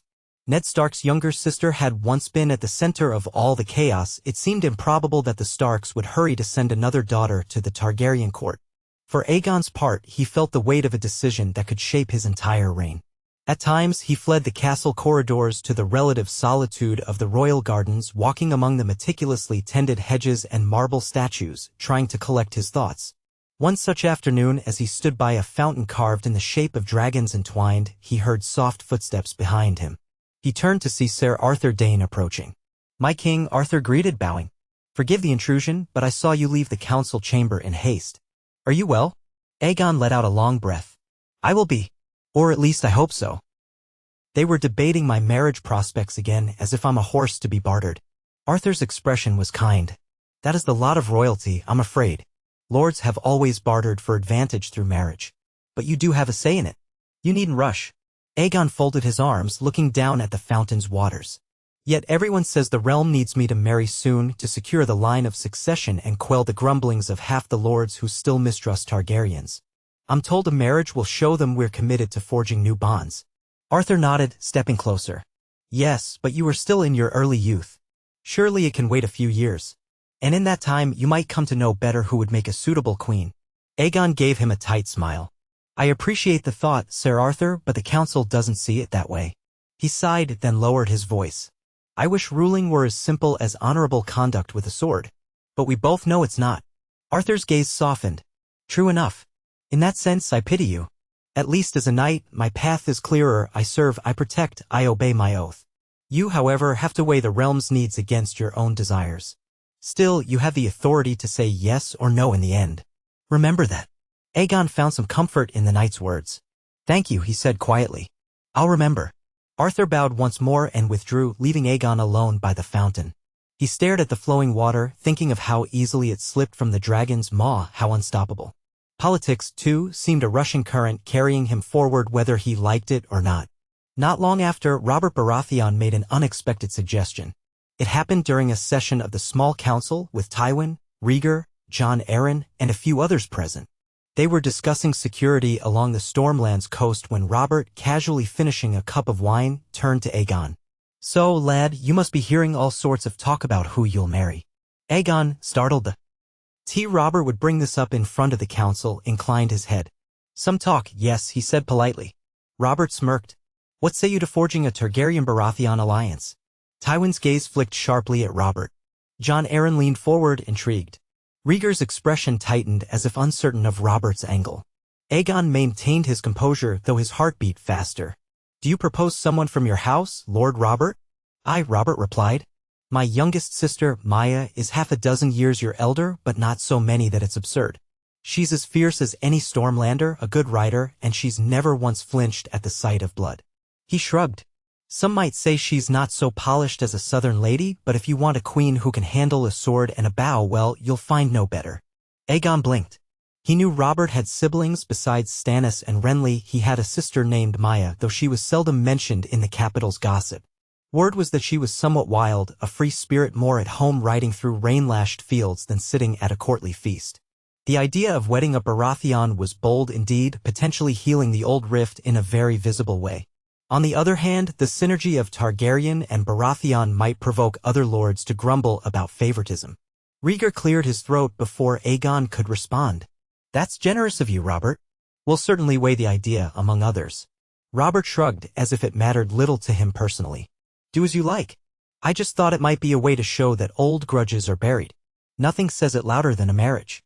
Tywin Lannister's face was impassive, but Aegon sensed the lion's disapproval. No doubt Tywin preferred his own daughter as the queen. That night, Rhaegar confided in Aegon that the realm was becoming a battlefield of rival marriage proposals, each with far-reaching consequences. "All of them have merits," Rhaegar said, pacing before the fireplace in his private solar. A Lannister bride would secure the West's gold and keep Tywin from growing too independent. A Baratheon bride might heal the final wounds of Robert's rebellion. A Martell bride, someone from Elaya's extended kin, would solidify Dorne's acceptance of you. Even the Reach has hinted they might offer a Tyrell daughter. Aegon sighed, running a hand through his hair. "And in all of this, do I get to choose for myself? Or is that too childish to ask?" His father paused, softening. "You have more freedom than you think. But remember, a king's choice rarely affects just himself. Whatever you decide, I will support you." But the realm, he trailed off, letting the unspoken words hang. "The realm needs me to be mindful," Aegon finished. "I know." Still, the pressure weighed on him. The next morning, instead of sparring at dawn as usual, Aegon took a horse from the royal stables and rode out. He'd begun the practice of roaming incognito through the city. He would don a simple cloak, a plain tunic, and ride with a single guardsman, often Ser Miles, to keep him safe but not draw attention. He found that seeing the people firsthand gave him a clearer sense of their struggles than any court petition could. This time, he rode through the mud-strewn streets near Flea Bottom, halting when he saw a crowd gathered around a small courtyard. A man with a street performer's air was juggling knives, spouting comedic banter, while children cheered. Aegon dismounted, Ser Miles behind him, and watched quietly. The performer's jokes drifted on the morning air. He poked fun at the High Lords, at the Targaryens, at the big stag of the Stormlands, all in a jovial manner. When the performance ended, Aegon dropped a silver stag into the performer's hat. The man gawked, realizing he'd been handed far more coin than any usual street tip. "7 blessings upon you, squire," the juggler said with a grin, bowing theatrically. Aegon found a small smile lifting his lips. "You've brightened my day," he said simply, turning to mount his horse again. But someone in the crowd recognized Ser Miles's armor, or perhaps glimpsed the Targaryen cast in Aegon's features, because a whisper spread among them. A hush fell as though a sudden wind had tugged at their tongues. Is that the king?" one voice whispered. Aegon felt awkward under their stares.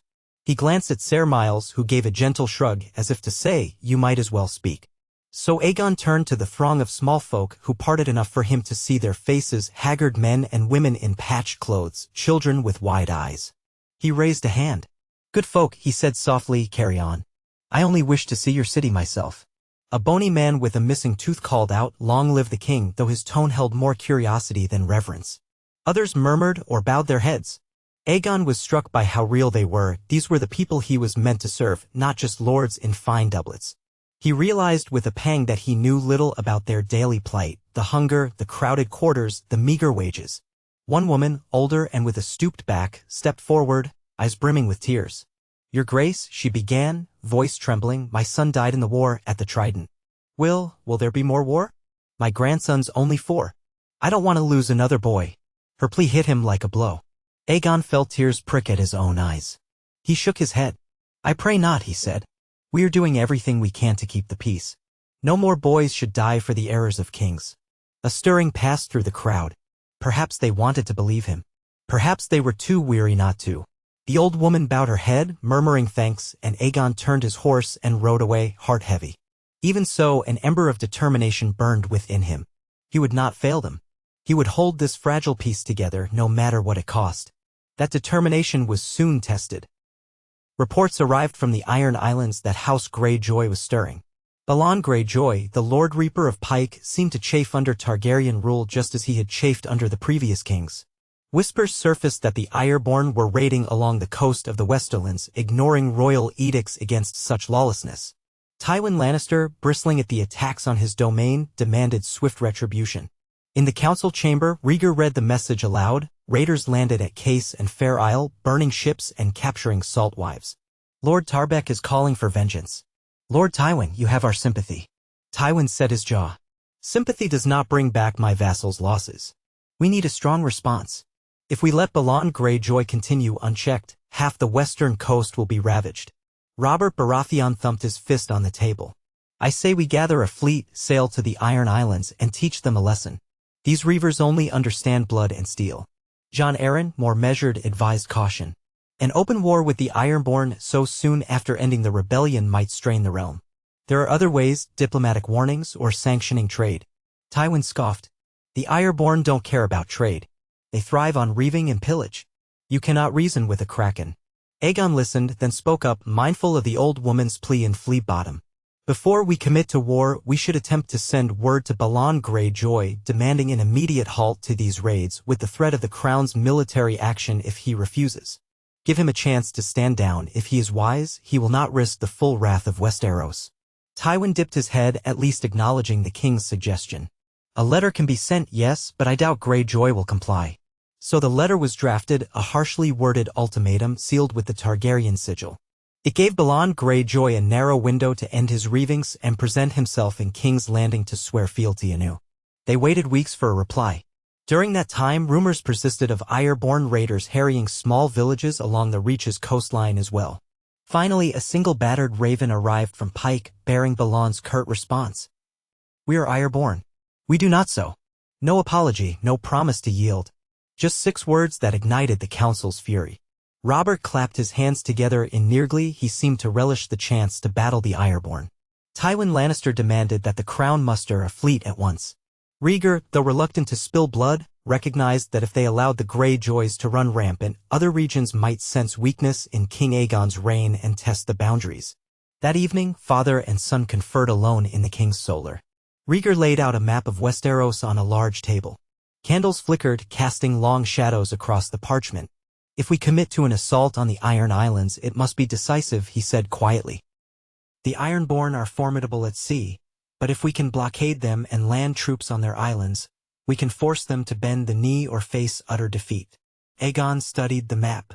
The cost will be high, but maybe less high than letting them run wild.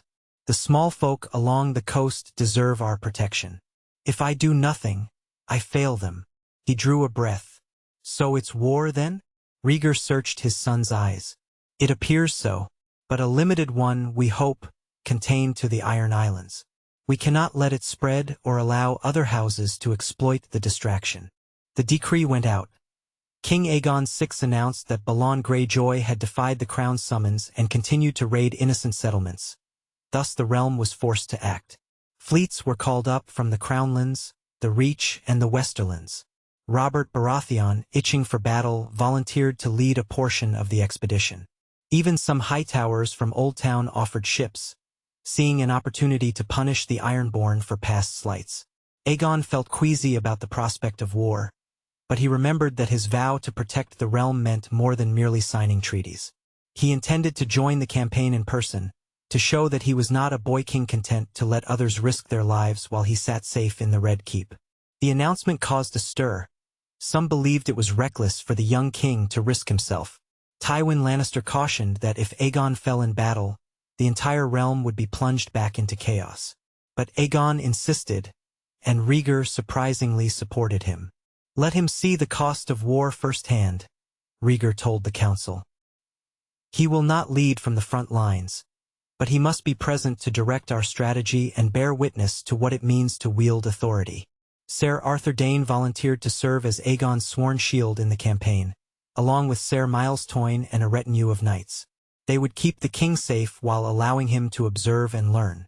Robert Baratheon, Ned Stark, who had come south again when news of war spread, and a handful of other lords formed the leadership. Even the usually distant Stannis Baratheon was rumored to be assembling ships in Dragonstone to join the blockade. Within a moon's turn, King Aegon set sail from King's Landing aboard a sturdy war galley named the Dawn's Light, ironically christened by Ser Arthur Dayne. The decks were crowded with soldiers, archers, and sailors. The banners of the Targaryen dragon snapped in the sea breeze. Aegon stood at the prow, cloak billowing, flanked by knights in shining plate. He felt an odd thrill and terror mingled in his blood. This would be his first taste of actual warfare, not a single grand battle like the Trident, but a maritime campaign that would test the realm's unity.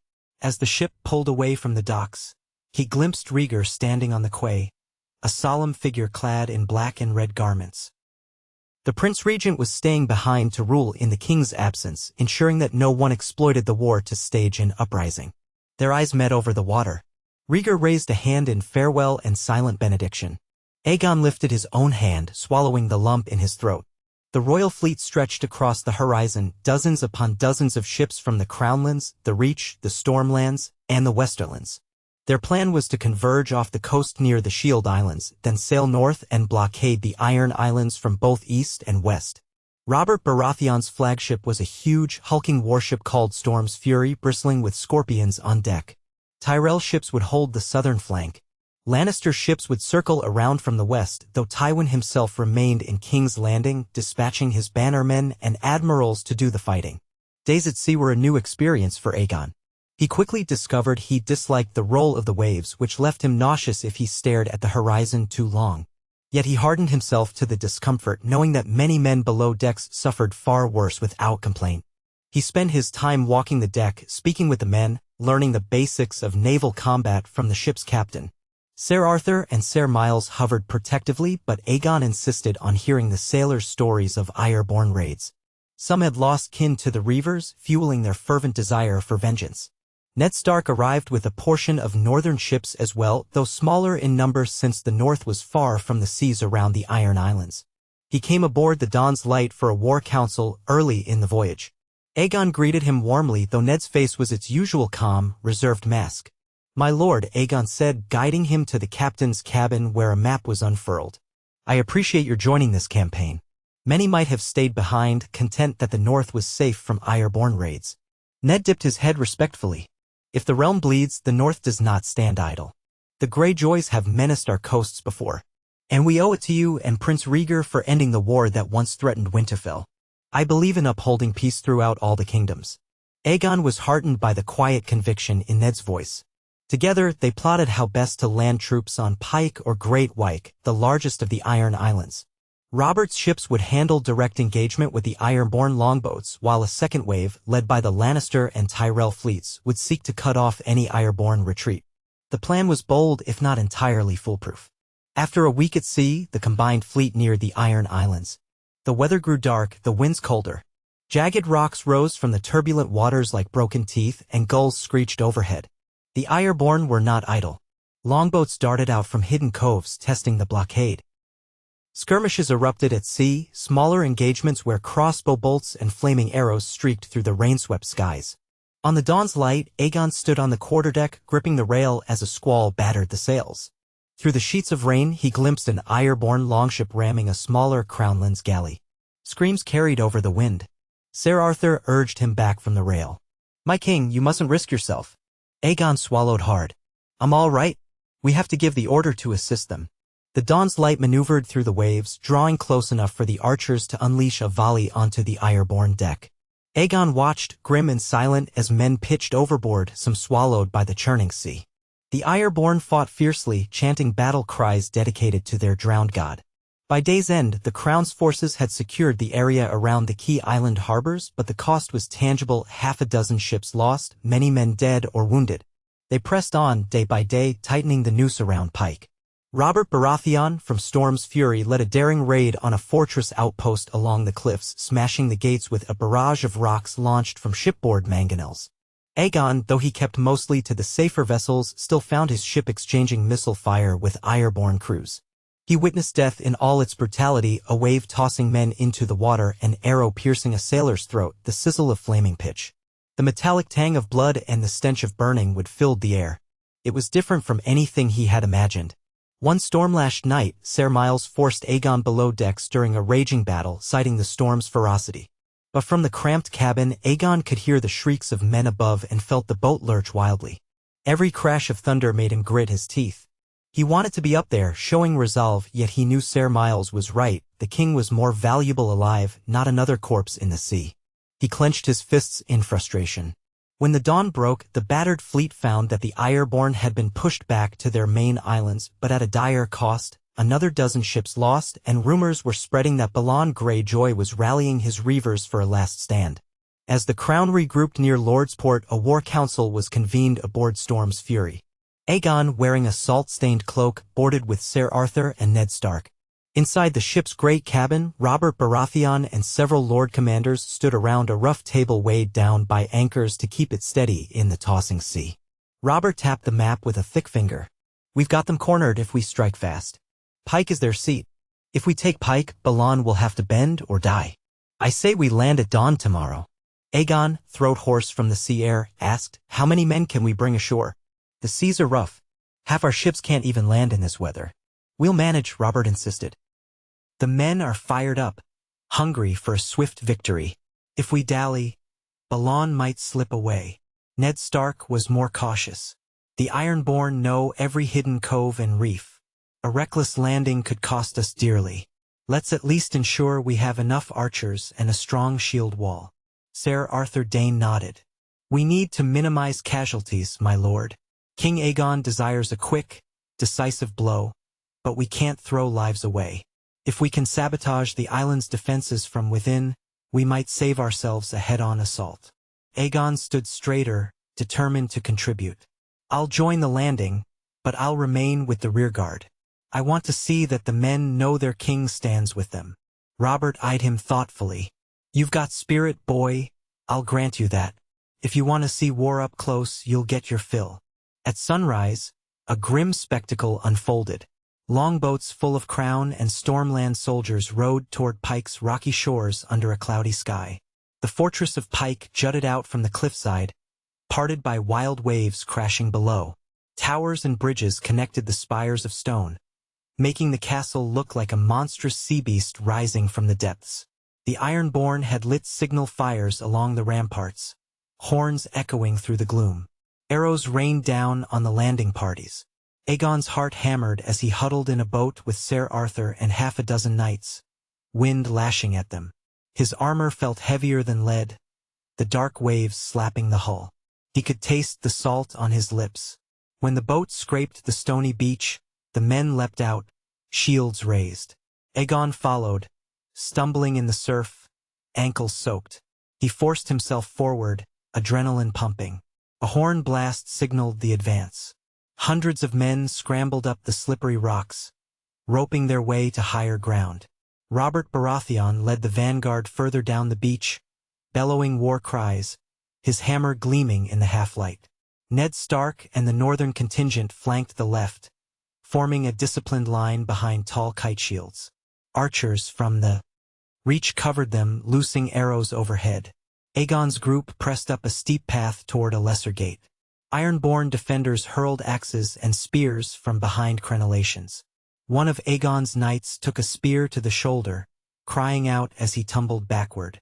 Ser Arthur warded off a whistling hatchet meant for the king. The clash of metal, the screams of wounded men, and the thunder of the sea below merged into a terrifying din. Still, they advanced. The outer gate of Pike's fortress was battered down with a makeshift ram. Oil poured from above, igniting with a roar of flame.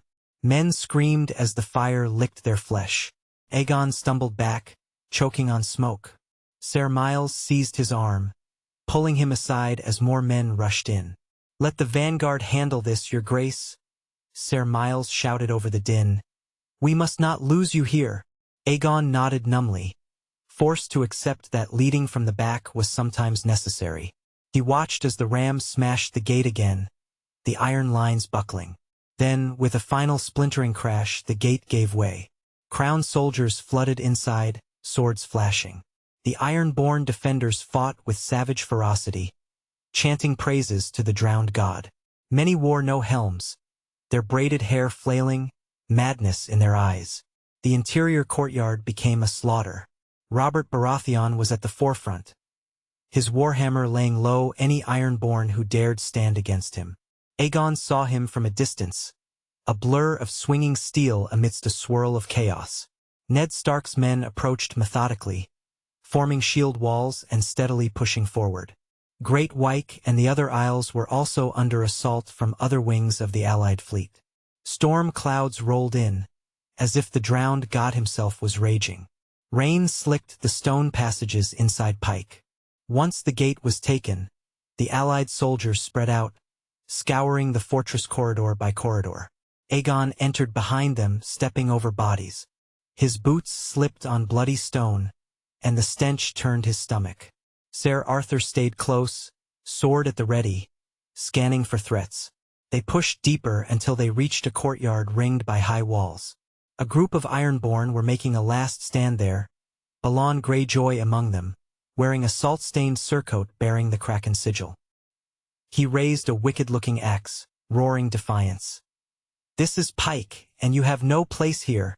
We yield not to you false kings." Robert and Ned were the first to confront him.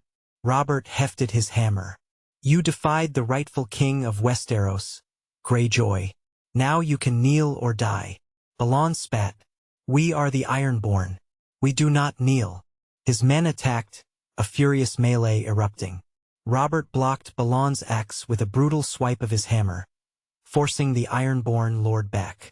Ned Stark engaged another reaver, steel ringing on steel. Aegon hung back with Ser Arthur, conscious that this was the final confrontation. He saw an opening, though, when two Ironborn warriors rushed at Robert's flank. Without thinking, Aegon stepped forward, lifting his sword to intercept the first man. The impact jarred his arms. He stumbled but managed to hold the block, adrenaline surging. Ser Arthur dispatched the second attacker with swift precision. Robert, freed from the flankers, roared with approval. "Good on you, lad," he shouted. Then he turned back to Balon, launching a savage overhead strike. The Greyjoy lord ducked, retorting with a slash that gouged Robert's side. Robert grunted in pain but plowed forward, grappling Balon. The two men struggled, slipping on wet stone. Balon's axe clattered away, Robert's hammer was pinned between them. They locked arms in a desperate test of strength. It was Ned Stark who intervened, slamming into Balon from the side, toppling him away from Robert. The Ironborn lord crashed to the ground, lightning flashing overhead. Before Balon could rise, Robert brought his hammer down an inch from the man's head, the stone cracking. "Yield," Robert growled, breathing heavily, eyes wild. "Or your brains paint these rocks." Balon glared up, face twisted with hate. Blood trickled from his temple. Around them, the last of the Ironborn were subdued or killed, the courtyard echoing with moans of the wounded. Balon spat again, though this time there was less defiance. "I yield, but only to the sword of the sea. You so-called king can burn in the seven hells." Robert barked a bitter laugh. "You yield to me or you die. That's all I need to hear." He turned to Aegon, who stood wide-eyed, panting from the exertion of the brief clash. Rain slicked the young king's hair against his brow. "Here's your traitor, lad. What's your will?" Aegon stared at Balon Greyjoy, who glowered even in defeat. On the ground, battered and humiliated, the Ironborn lord looked smaller. Yet his pride and fury shone in his eyes. The courtyard was strewn with bodies and the stench of blood was nauseating. Aegon wanted to end the violence, but also to ensure that no more raids would terrorize the coasts. "You betrayed the crown, Lord Greyjoy," Aegon said, voice trembling only slightly. "Do you submit to my rule or not?" Balon let out a harsh bark of laughter. "A king that can't even grow a full beard, and we're to kneel? You have no claim to the Ironborn. We are of salt and rock. You are nothing." Aegon locked eyes with him. "I am king of the 7 kingdoms, including the Iron Islands. I offer you one last chance. Bend the knee and swear fealty or face judgment." Balon's gaze flicked around. His men were subdued, many corpses strewn about. The fortress was essentially overrun. The Allied fleet dominated the seas. Balon's pride battled with the reality of defeat. Slowly, he lowered his head, though it looked as though it might snap from tension. "Then I bend the knee for now." Robert's grip on his hammer tightened as if he wanted to kill Balon outright. Ned, panting, put a hand on Robert's arm. Aegon forced a calm nod. "Your men will lay down their arms. You will journey with us to King's Landing to answer for your crimes. The Iron Islands will be placed under heavy scrutiny, with garrisons established to prevent further raids. Any sign of rebellion, and the crown will return with fire and steel." Balon glared, but he dared not speak further. Aegon gestured for Ser Arthur and a squad of knights to take Balon into custody. Thus ended the brief but bloody Greyjoy rebellion, though it had claimed many lives. In the aftermath, Pike's ramparts were manned by crown soldiers, the remaining Ironborn forced to surrender or flee to remote coves. Robert Baratheon's men scoured the fortress for any sign of hostages. They found some unfortunate captives in the dungeons. Men and women taken in raids, half-starved. Those who still lived were freed, grateful to the king. The allied fleets set about collecting the dead, tending the wounded, and establishing a tenuous order on the islands. Amid the rubble and the stench, Aegon stood on Pike's battlements, gazing out at the storm-lashed sea. He felt older, as if he had shed the last of childhood in this dreadful place. War had always been an abstraction to him, until he saw men die at his feet. Even a short campaign like this exacted a terrible price. Now he understood what the old woman in Flea Bottom had meant. Every war took sons from mothers. Yet the lesson was etched into his heart. If he did not act against those who would terrorize the realm would bleed anyway, only more slowly. There was a balance to be struck between mercy and resolve. His father's counsel guided him, but he knew he had to make these choices himself. They brought Balon Greyjoy back to King's Landing in chains, along with the news of the crown's victory. The city erupted in relief. No second rebellion had ignited while the king was away. Rhaegar greeted Aegon at the harbor, embracing him tightly. The worry in his father's eyes gave way to relief when he saw Aegon was mostly unhurt, aside from cuts and bruises. "You did well," Rhaegar murmured, the words filled with emotion. "But I'm sorry you had to see such things." "It had to be done," Aegon replied quietly. "Now maybe the coasts will be safe." Court was convened to deal with Balon Greyjoy's fate. The Ironborn Lord was brought before the throne in manacles, his face set like stone. The hall was packed. Lords from every corner of Westeros crowded in to witness the outcome. Rhaegar, standing beside Aegon, announced the charges: treason, raiding, murder, and defiance of royal edicts. Balon had no defense. He simply stood there, silent, seething. When asked for final words, Balon sneered.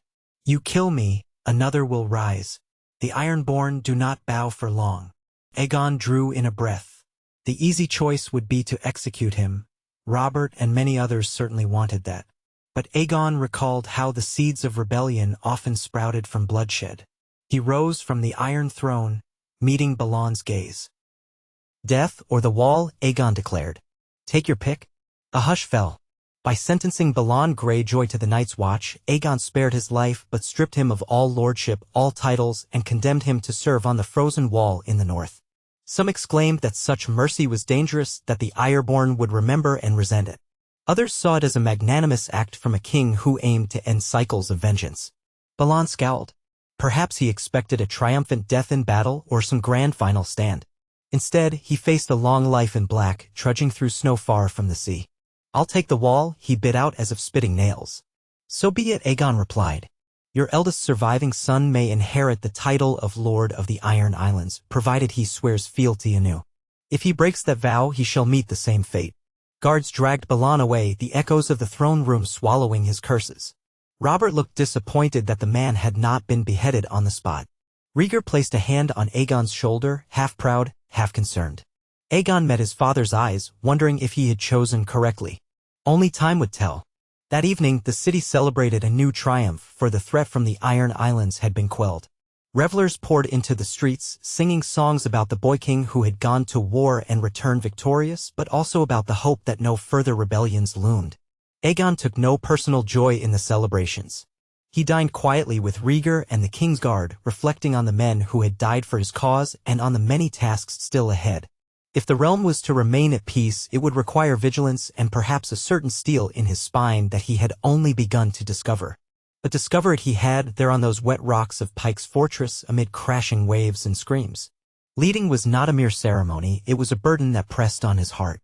Yet as he looked at the men around him, his father, Ser Arthur, Ser Miles, even Robert Baratheon, he realized he did not bear that weight alone.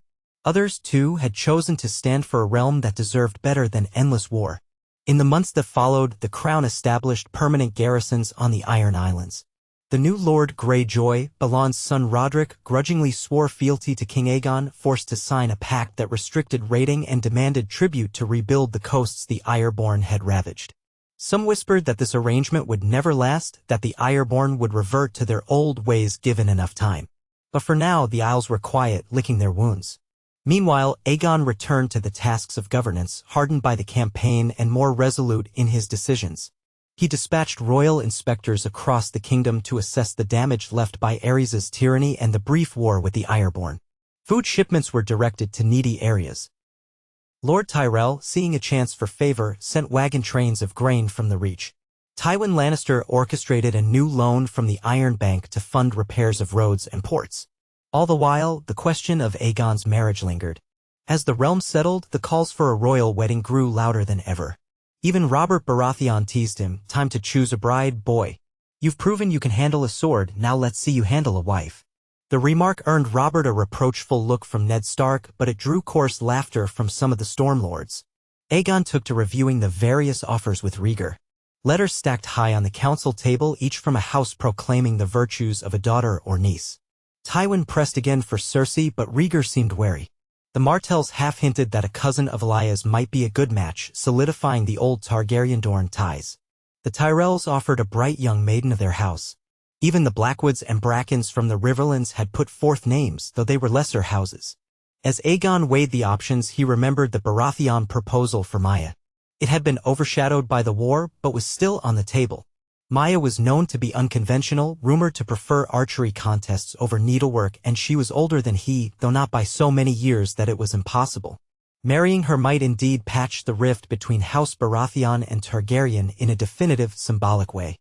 One evening, while the court was abuzz with rumors of the Greyjoy aftermath, Aegon slipped away to the library for some solitude. Candlelight flickered against the shelves of leather-bound tomes.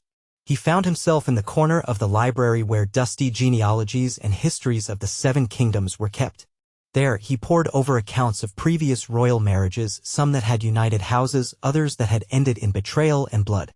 Lost in thought, he didn't hear the footsteps until someone cleared their throat. He looked up to see Ned Stark standing at the library's entrance, hesitant.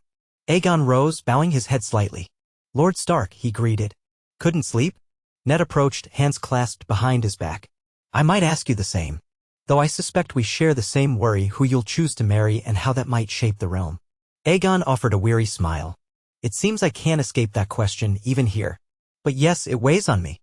I don't want to make the realm pay for a poor match." Ned inclined his head thoughtfully. "My own father arranged for me to wed young. I barely knew my bride before the wedding. It ended, well enough in time, though it was a moment of uncertainty. Yet we stand by our vows. It's the same for most lords. But your choice has far greater repercussions." Aegon closed the book he'd been reading, an old tome on the Dance of the Dragons, a past civil war that had torn House Targaryen apart. "You were betrothed to a Tully, yes? Lady Catelyn?" Ned nodded. "She became my lady wife, mother of my children. That union cemented the North and the Riverlands. An alliance that likely mattered much when war beckoned." A silence passed. Aegon found himself trusting Ned's calm, honest nature. "You're not here to propose one of your own kin, are you?" Ned shook his head, almost smiling. "No. The North has no suitable maidens of the right age, except my daughters, who are but children themselves. And I doubt you'd want to wade into that tangle. But I did want to say, do not marry for the sake of a pretty face or fleeting passion. You'll need a wife who can steady you in times of crisis, who can stand beside you when swords are drawn or when the council clamors for decisions that trouble your conscience." Aegon considered his words. "Wise counsel. Thank you." Ned nodded. "The realm rests on your shoulders, your grace. But even the strongest shoulders need support. Don't choose a bride who will weigh you down." With that, Ned left, his footfalls echoing softly. Aegon sat back down, pondering. A support in times of crisis. Maya Baratheon's rumored boldness flitted through his mind. Cersei Lannister's cunning as well. The unknown Tyrell girl's graciousness. The rumored Dornish cousin's fiery passion. Each offered different strengths, and each, no doubt, had her own ambitions. In the end, the decision came to a head one afternoon in the council chamber when Tywin Lannister confronted Aegon directly before the assembled lords. "Your Grace," the lion said, voice courteous but firm, "the realm eagerly awaits your choice. The houses dangle in uncertainty, uncertain how to align themselves. Surely you must recognize that a betrothal to House Lannister would calm the West permanently, ensuring a secure flow of gold to the crown. Robert Baratheon let out a derisive snort. As if we'd not supply gold if the king wed elsewhere. That's a threat in disguise, old lion. Tywin's gaze flicked to Robert coldly. I threaten nothing, Lord Baratheon. Merely stating the truth, a family bond cements trust. Without it, alliances can shift. Robert hammered a fist on the table, rattling goblets. Or the king could take my sister Maya to wife, and the Stormlands would stand firm. Let's not mince words. A hush fell as the two most powerful lords locked eyes. Aegon glanced around. Other counselors, including Rhaegar and Jon Arryn, watched tensely. The entire realm seemed to hold its breath. Then Aegon rose, resolving that the moment had come. He looked from Tywin to Robert. I have heard both your proposals, he said calmly, as well as others from around the realm. Weighing them has been no easy task. But a decision must be made. Rhaegar watched him, eyes full of curiosity but also pride that Aegon was taking the lead. Aegon drew in a breath, steadying himself. I have chosen to wed Maya Baratheon, he declared, voice echoing through the chamber. House Targaryen and House Baratheon have stood on opposite ends of a bloody conflict. This marriage will symbolize the final healing of that wound. Lord Robert, let us unite the stag and the dragon. A stunned silence. Robert broke it first with a booming laugh. He rose, clapping his hands together. Ha! Then it's settled. My sister will be queen. The realm truly has turned a page. Tywin Lannister's expression never changed, though a flicker of ice passed through his eyes. He bowed stiffly. As you command, your grace. I trust you know that House Lannister remains loyal. Aegon inclined his head. I hope so. Jon Arryn, to ease the tension, offered warm words. Then let us celebrate this union. The realm can only grow stronger for it. The meeting ended, but the ramifications of Aegon's choice rippled through the kingdoms. Within days, ravens flew to Storm's End to inform Maya Baratheon of her betrothal to the king. She arrived in King's Landing weeks later, escorted by a company of fierce Stormland knights. She was tall, with a commanding presence, dark hair that framed a face more handsome than conventionally beautiful, though her deep blue eyes sparkled with intelligence and warmth. She wore riding leathers rather than a lady's silks on her journey, causing a stir among the courtiers who had expected a demure southern bride. Her first meeting with Aegon took place in the Red Keep's courtyard. She dismounted from her horse, ignoring the stable boy's help, and strode forward to greet the king. Aegon descended the steps, offering a courteous bow. She returned it with a small grin. My lord king, she said, I hear I'm to be your queen. I hope that pleases you, Aegon replied softly, conscious of the many eyes watching. She looked him up and down, then shrugged with a half-smile.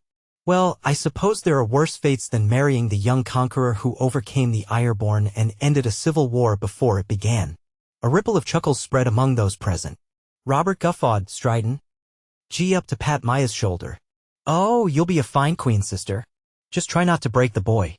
She rolled her eyes good-naturedly. Aegon felt a surge of relief. She seemed frank, direct, and not intimidated by the pomp of the court. Perhaps Ned Stark had been right, better a wife who could stand firm in storms than one who played only to illusions. Over the following weeks, wedding preparations filled King's Landing. Tywin Lannister was polite enough not to sabotage the festivities, though he maintained a certain aloofness. Some among the courtiers whispered that a Baratheon queen was a gamble. Would she become a second Rhaella Targaryen, overshadowed by events, or a second Rhaenys, forging a new legacy? None could say for sure. When the wedding day arrived, the city erupted in celebration not seen since Aegon's coronation. Crowds thronged the streets, anticipating the union of the dragon and the stag.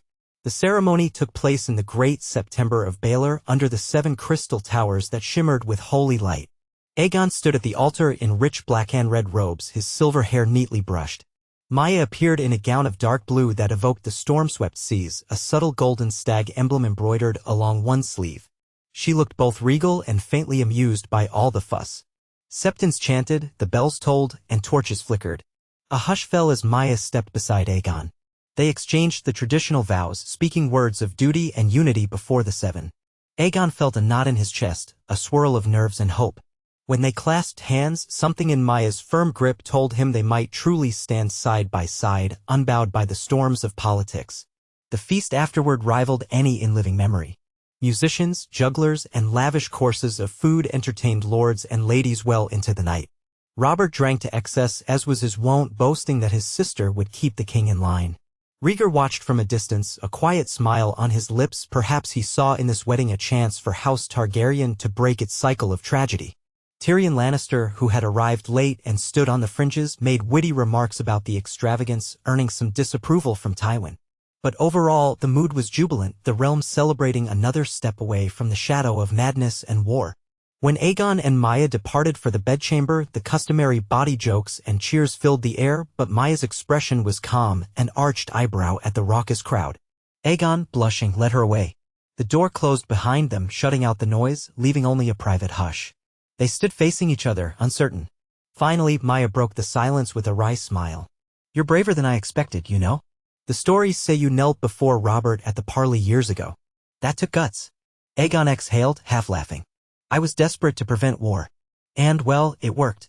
Mostly." She nodded. Desperation or not, it was the right choice. "Hopefully this marriage is too." "We'll find out," Aegon said, a small smile on his lips.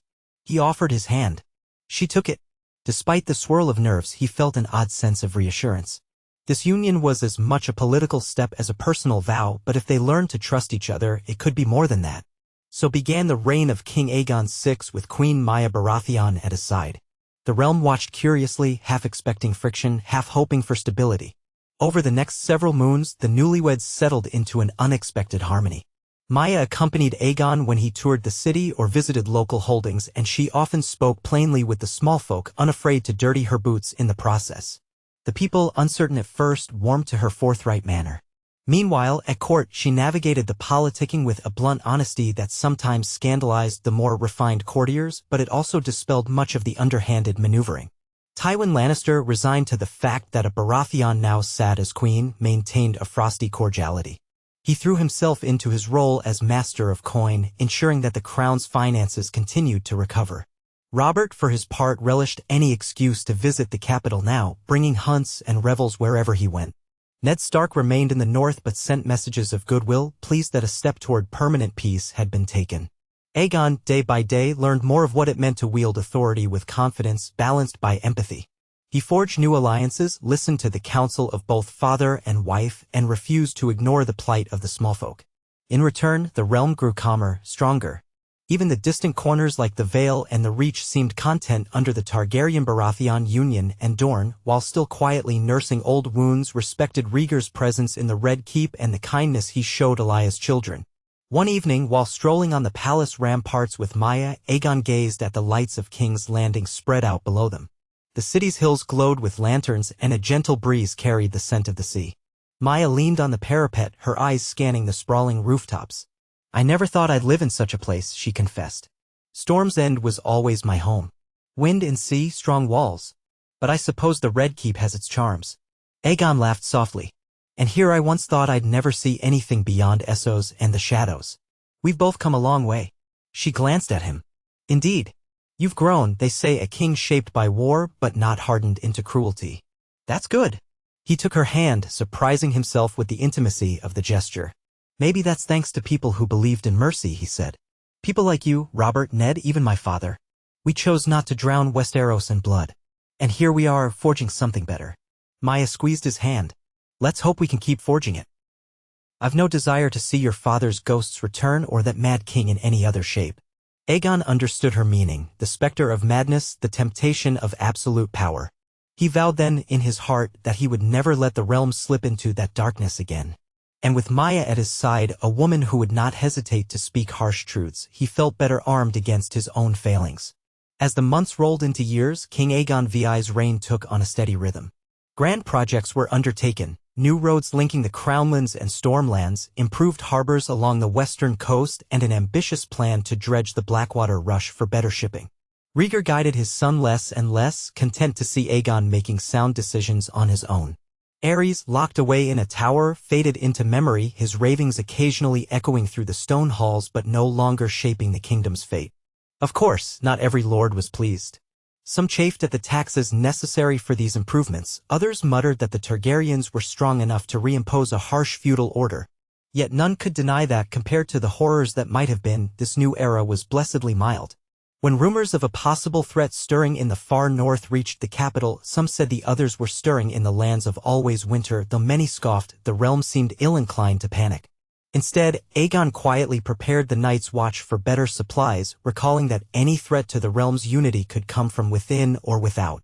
Maya sometimes joined him in the council chambers, offering her straightforward perspective that cut through the flowery language of lesser courtiers.